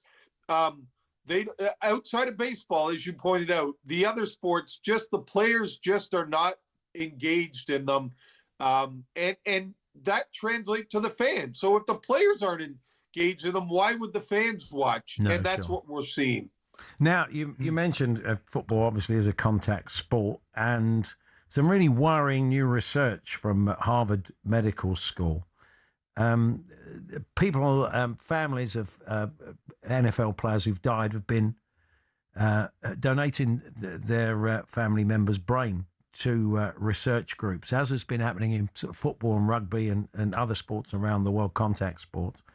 And in this case, they looked at 878 former players who died during the period 2016 to 2021, with 235 having donated their brains to research. Of those 235, 215 were found to have CTE, the degenerative brain disease. I mean, they're talking about up to 97% of NFL players, potentially at the top end, could have had brain disease in that period, which is pretty shocking, isn't it? It is an incredible number. We've talked about it a lot on the show. Just what we think, the evidence that was out there, but to get this type of number, 91%, that is just an incredible number. And it has to give, well, you would think it has to give the current players, future players pause for thought, but you still, even at that number, you still have these players thinking, well, it's not going to happen to me. What? You're going to be the 9%, right? Like, it's incredible to think it's that high, because that was stunning to me. I think we all thought it was high, well over 50%. But to see a 91%, again, in this sample size is incredible. But you still have players saying it's worth the risk to be an NFL star. It is worth going through this. But just stunning how high the number was. You have to think, though, that out of an 800 group, that if 235 brains were donated, the people who donated obviously suspected that their partners had been affected, or their family had been affected by this. So, it does slightly skew it, but, it's still a very worrying thing. But I mean, I think we've seen in a lot of cases where, well, obviously they have dementia, or they've shown signs of a brain disease in those latter stages. Carl Hamilton, who's a pro, I think, with the Commanders, was saying the other day, like you were saying, Todd, he accepts it. He accepts the danger of the sport of football. He said it's a sacrifice. I accept. I play a contact sport. It's a collision sport. It's a dangerous sport. It's something I acknowledge. So, as you say, they are prepared, a lot of these guys, to run the risk, aren't they? They are. So whether that's financially, whether that's the fame that comes along with it, that's what they're saying, right? That it's worth it. It is worth the risk. And we're not saying that 90% of people that have played the game, again, it is that sample size, but the numbers are incredibly high. And it is, the risk is much greater than other contact sports. You take like ice hockey, the risks are just so much greater in the NFL. But again, for a lot of these guys, they talk about, what else would I do? Sure. And it's almost like the lottery. They're playing the lottery with their lives, but the payout for them is worth it, or the potential payout. Absolutely, yeah. Now, we've been following this story around the LA Lakers, the sale of the LA Lakers and the fallout in the Buss family, the owners of the Lakers. It's being sold to a billionaire venture capitalist and the former Disney CEO. And the Athletic wrote a piece in the States this week, sort of saying, as we see more and more of these sports franchises, and we see it in soccer in this country, we see it in sports around the world, that, the sports kind of lose something. They lose those local connections. They lose those characters that bought the clubs, that had an affinity with the clubs, that maybe supported the clubs, or it was in their family. and we sort of see it being sold off in a very, very different way, don't we? And maybe a lot of these sports lose a little bit of their soul every time we do this. I don't think there's any doubt, Paul, that you're right about that. I think we've always been kind of attached to the owner that was a fan of the club, just like us, right? Yeah. I think there was something romantic about thinking, hey, that owner's just as upset about what's happening with the club than we are, right? And you're right that, you get these venture capitalists in it. They're in it to make money, right? Sure. They don't love the team like we love the team. They're there to make money. And a lot of times making money means you're spending less on players, right? The fan experience isn't as great as it used to be. And they're only in it for the money. Whereas, the Jerry Busses, the father of the Bus family, the George Steinbrenners, who was the owner of the Yankees, they were in it because they loved the team and they wanted to win. That's the other thing, too, with fans is, they look at it and think so many of these venture capitalists, they're in it, as I said, to make money. Whereas, like the owner, the fan of the team is in it because they want to win a championship. Sure, and that's, at the end of the day, that's what we want, is them to want to win a championship. And I think when, you look at the people that are in it for the money, you can still make a lot of money without winning a championship, but it just doesn't align with how the fan sees it. And just finally, we mentioned the other week the Chicago White Sox, the team supported by Pope Leo XIV, the current Pope, had a special Pope hat night. They gave away 40,000 of those mitre-type hats with the White Sox logo on the front. And you would have thought that maybe... He does wear white socks. Yes, the Vatican, he does wear white. He wears a lot of white. The Vatican, cream. The Vatican's nose may have been put out of joint by that. Not a bit of it. They sent over a cardinal, I think, from Chicago, to present him with one of the hats that were given out that night in the White Sox stadium. And there he is. He's proudly posing with it. So he was quite chuffed. He was quite chuffed to receive the White Sox Pope hat. Have we lost Tom? He loved it. Yeah. Hey, listen, the White Sox still in first place. Yeah. 2 years ago, the White Sox were the worst team in baseball. Last year, they were the second worst team in baseball. Right now, they're leading their division. So it must be working. Yeah, absolutely. What about that? That's right. What more proof do you need? Fantastic. Thank you, Tom. We'll catch up with you next week. See you, boys. There we are. Go and check that out. You can see the picture. It is fantastic. It's Paul Hawksbee and Andy Jacobs here on talkSPORT. Clips of the week to come. We will hear from the gaffers as well before we hand over to Andy Goldstein and Darren Benton for Andy, a big snooker fan, the mate of Ronnie O'Sullivan's. When I spoke to him earlier on, had not seen the mural. He's going to go and check it out. So it'd be interesting to see what he makes of it when he's up at 4 on Drive with Benty.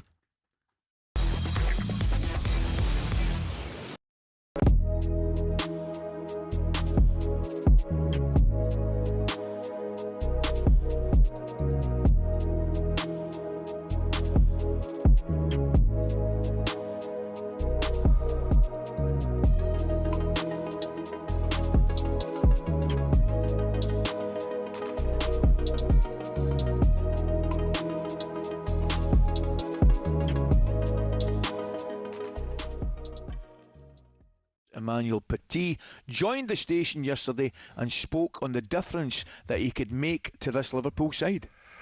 On the left flank, this guy can make so many differences.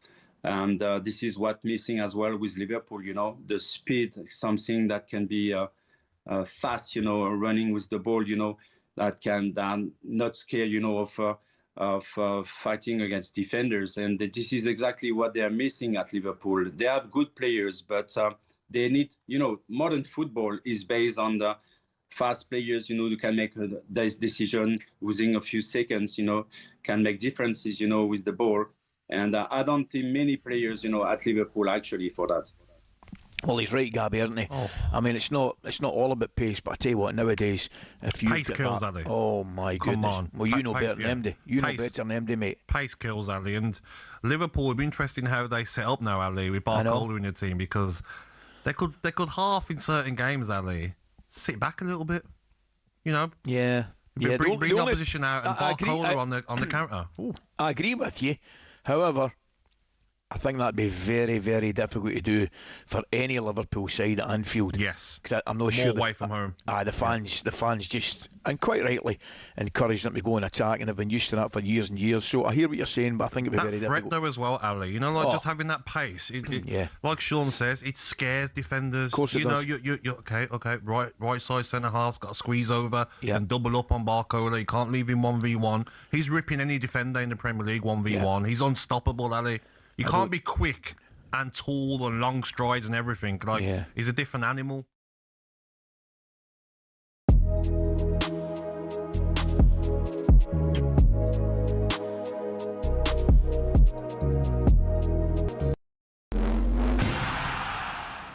Here are some of the best sledges in Ashes history. Let's start in 1933, Douglas Jardine versus Yabba. Jardine, the notorious captain of the Bodyline series. Yabba, some bloke in the stands who became so famous he now has a statue at the SCG. When Jardine was swatting away flies on the boundary one day, Yabba yelled, "Oi, Jardine, leave our flies alone. They're the only friends you've got."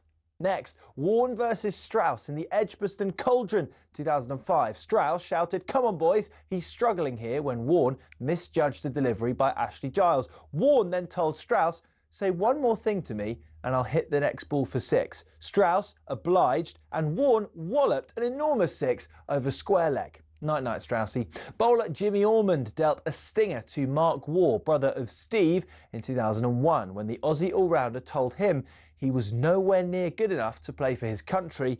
Ormond replied, "At least I'm the best cricketer in my family." Tough.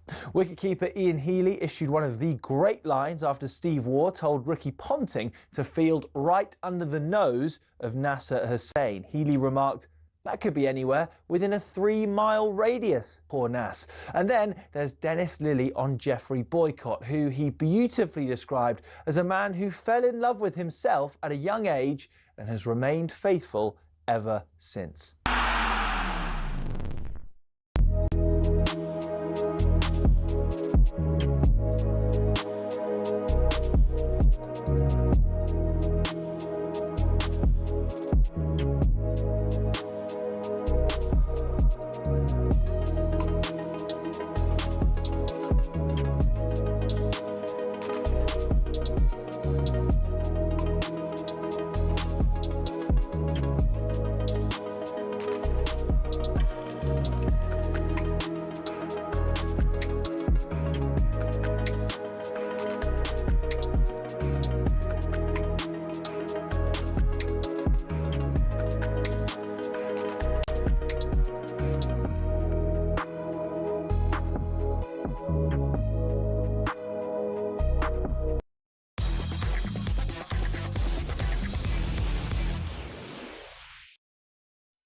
Clips of the week on talkSPORT with Toolstation. First stop, Toolstation.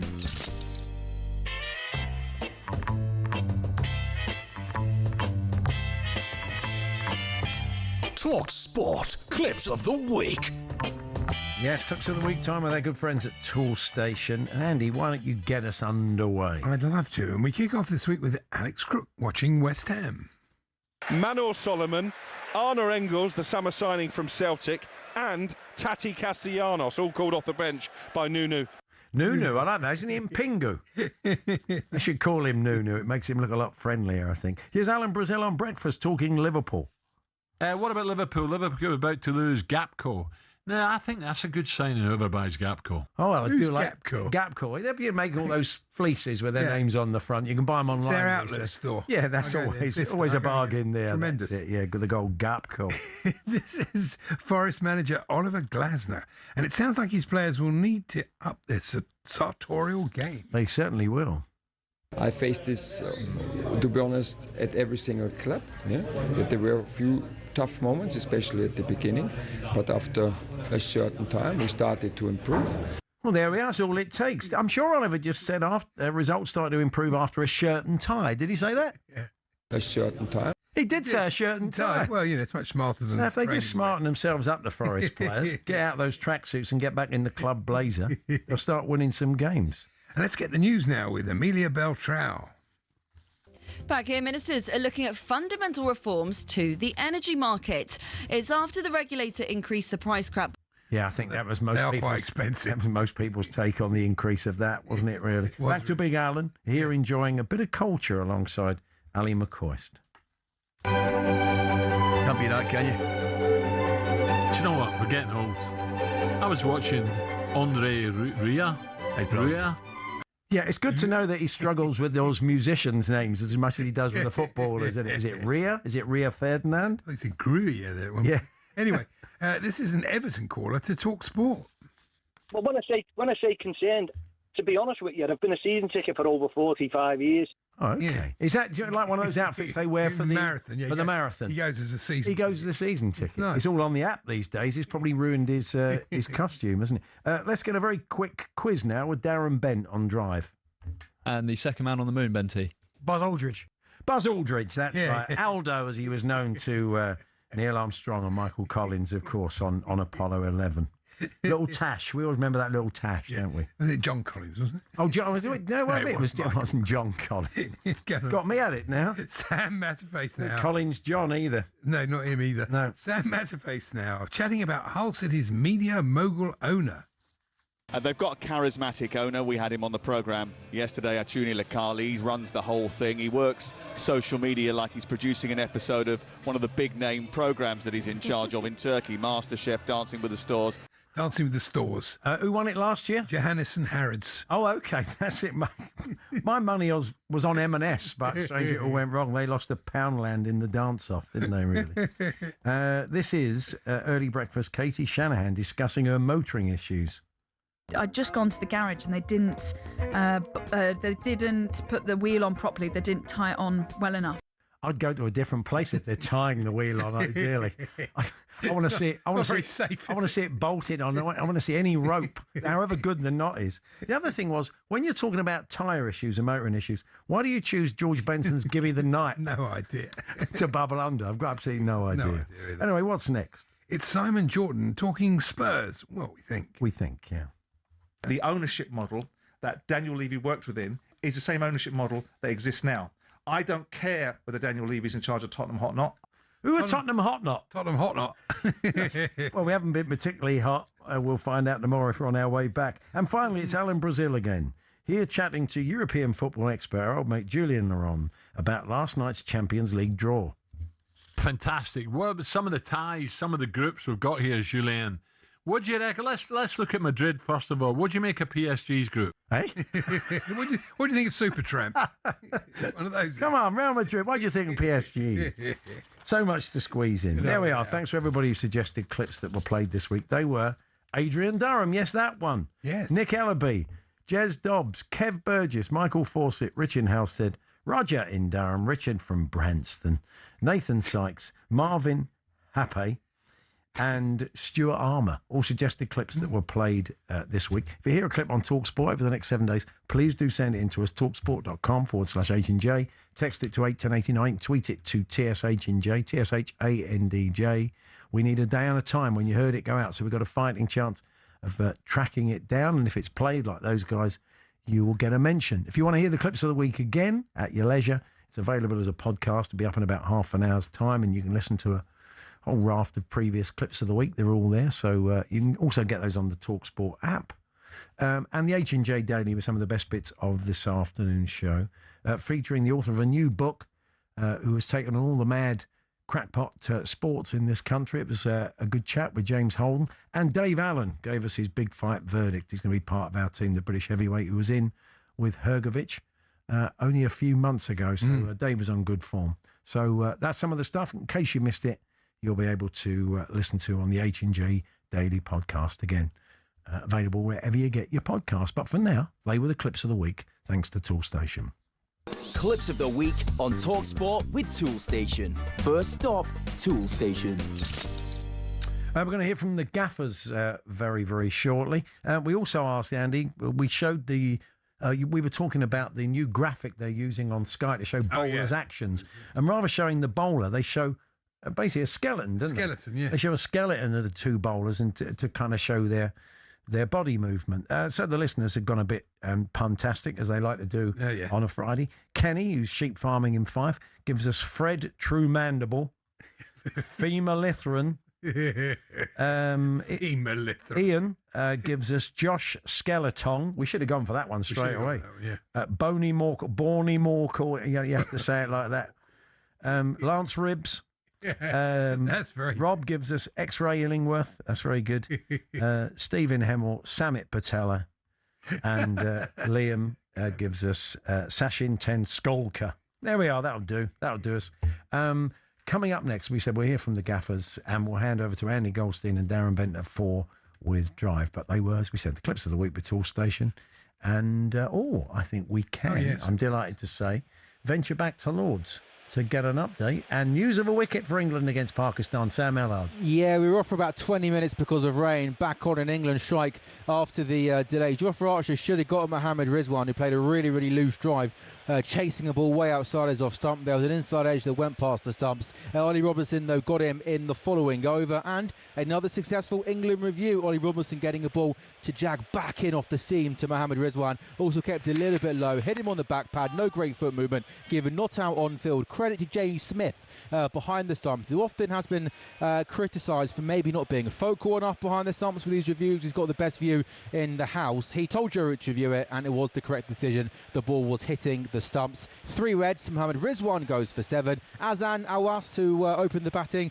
is unbeaten on 43. Imam ul Haq picked up an injury in the field this morning for Pakistan.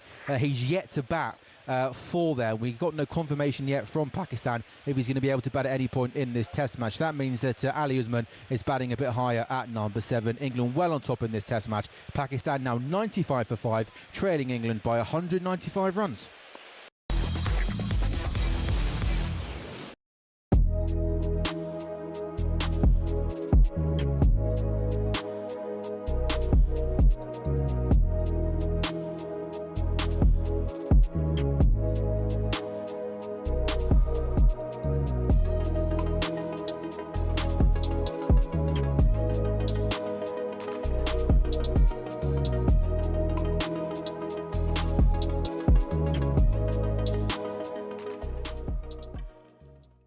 So he was shouting, apparently, Allez l'homme, go Olympique Marseille, which, of course, is like putting oil in water when it comes to Lyon fans. They absolutely detest Olympique Marseille, and they detest Guendouzi, and they showed that in their reaction. Simon, who's more at fault in these flashpoints, though? Ferreira, the goalkeeping coach, reacted in a big way, and that led to widespread scuffles. Is it the provocateur, who in this case is Guendouzi, or is it those who take the bait? In this case, the Lyon fans, the Lyon players, and the Lyon goalkeeping coach? Well, there's degrees of responsibility and culpability, but Guendouzi is the fire starter.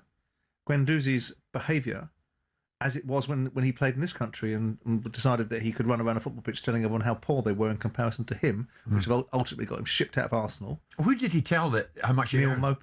Neil Maupay of Brighton. Yeah. And I think it was Wenger, wasn't it? Just about enough of him and said, it was Arteta. Was it Arteta? Yeah, he did enough of him. Sorry, it was Arteta who binned him off. And here he goes again. Now, people are responsible for their own behaviour.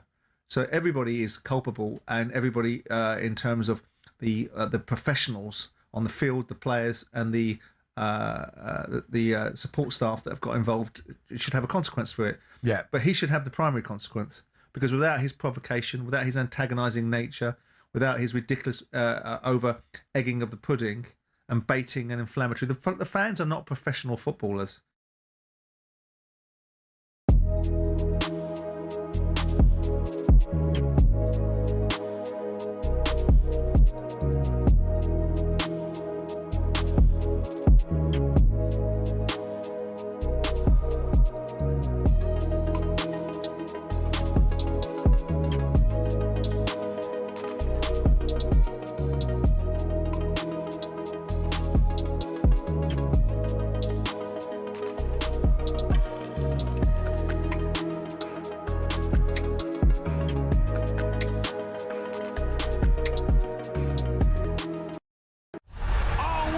looking at the future of this sport. Try and pick up a belt. Try and pick up a few belts, eh? I'll throw him out of the ring.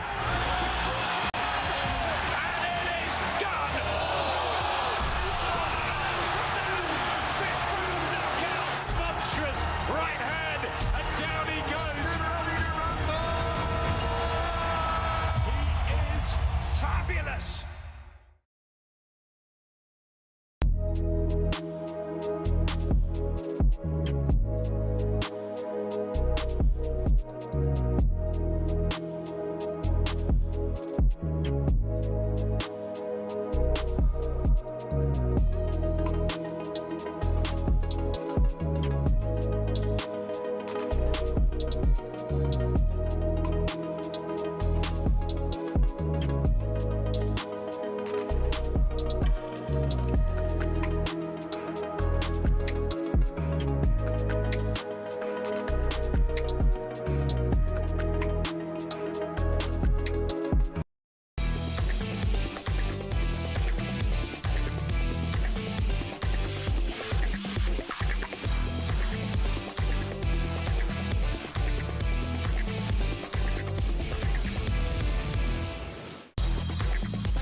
talkSPORT predicts 6.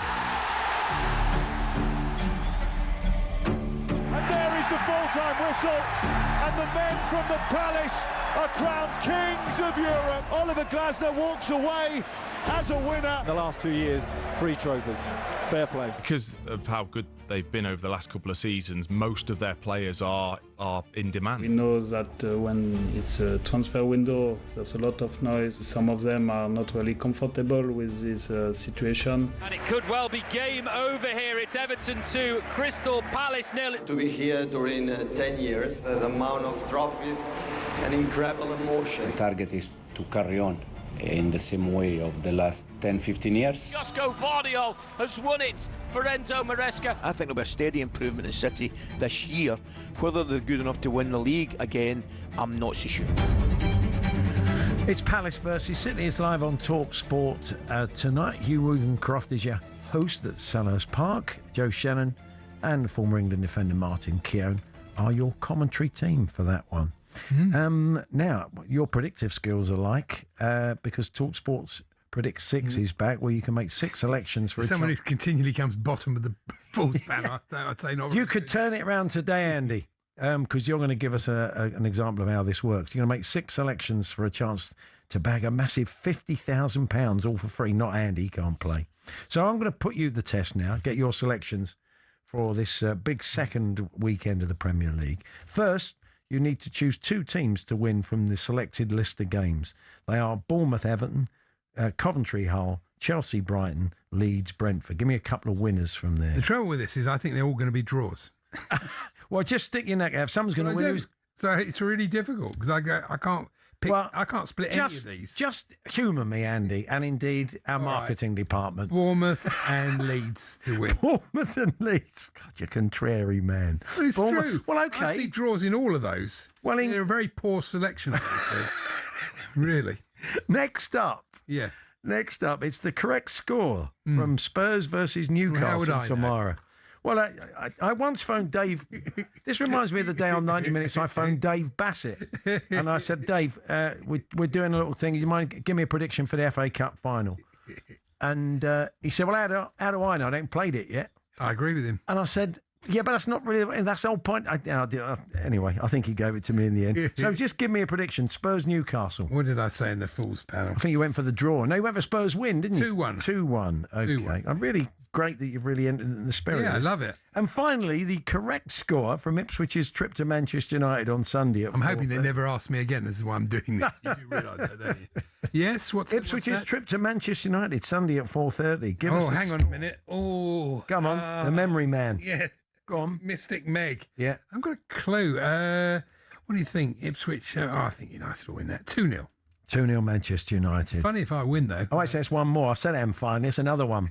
If I get them all right, I would have won the 50 grand. No, you're not getting any money off the way you've just carried on. Villa versus Arsenal live on talkSPORT Monday night. I need not just a correct score. I want the first goal scorer and the attendance. I just want the correct score and the first goal scorer. Who's going to win out of Villa and Arsenal? Well, Arsenal are clearly going to win that game. Villa are not ready to play. You want to give us a score? Season 3-1. Okay, 3-1. And who's going to be the first goal scorer? Solis. Okay, well, he's due a goal. He's been doing well on the assists. Well, yeah, See, by the end, you did all right. Oh, yeah, I loved it. So there we are. 6 selections, which could land you at home a whopping £50,000. It would be very fun if Andy got them all exactly right. Just head to talksport.com/predict6 and make your entry. That's talksport.com/predict6. And good luck. Here we are. Time to hear from a couple of the gaffers before we hand over to Andy and Benty. Let's start with Unai Emery, who was talking about Ollie Watkins, of course, the Villa boss, and his possible departure.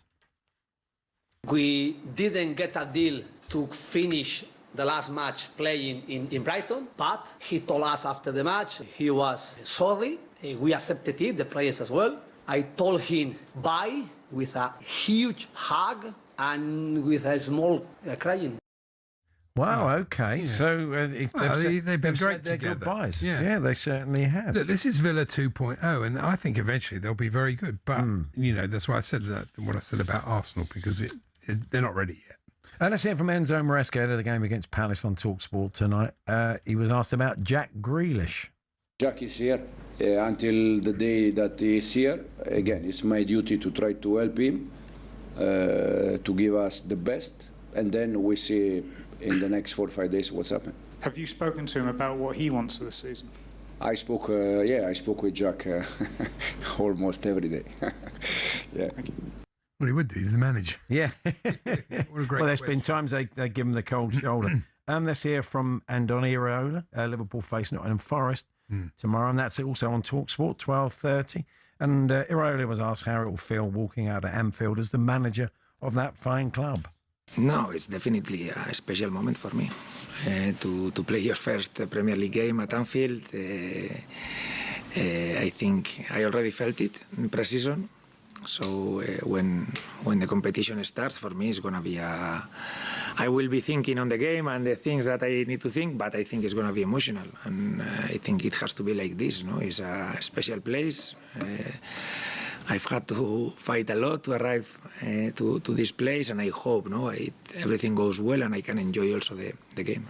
Yeah, like Jim was saying, the teams get better and better at Iraola. I'm sure he'll be fine. He'll do a good job. So let's hear from Oliver Glasner as well. Nottingham Forest boss was asked about Liam Delap and whether the City Ground is the perfect place to kickstart his career. Had a difficult season at Chelsea. With much higher expectations, especially from himself. And then in the last weeks, he wasn't allowed to train with the team anymore. They had a separate training group.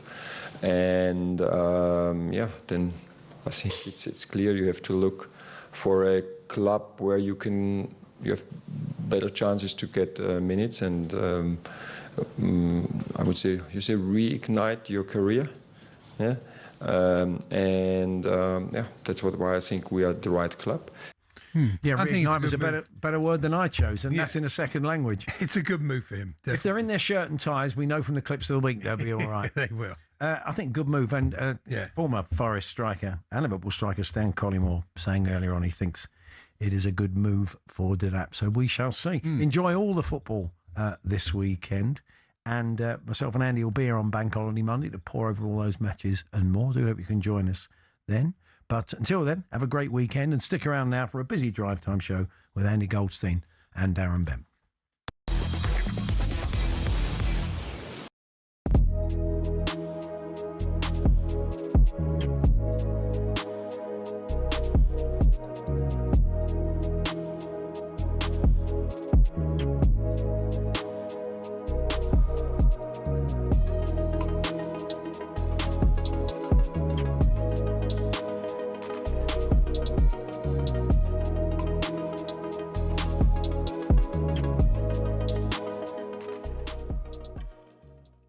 I've got to stop you there, right? Because I've heard this guff from you and Gabby today, all right?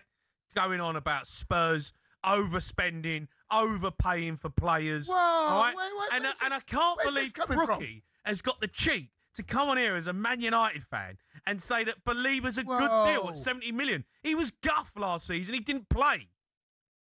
I think you'll find Belieber at 70 million is going to be better value for money than Savinho at 85. Oh, mate, you're talking absolute crap. I'll have a little bet for you. Let's have a little bet. Who has the better season? You signed Anthony for 75 million. You sold Pogba for £100 million. What's going on here? Why are you two falling out? No, but hold on, what's going on? Because I keep hearing Crookie go on like Man United are doing good deals. What's happening here? Why are you two rowing? Spurs are spending too much money on players. Like, we'll have a forfeit at the end of the season, Jamie. Jason can judge at the end of the season whoever makes more impact for their club, Belieber or Savinho. The loser has to do a show. You do it in a United shirt. I'll do it in a Crookie. Savinho could score 25 goals this season, and Cundy will still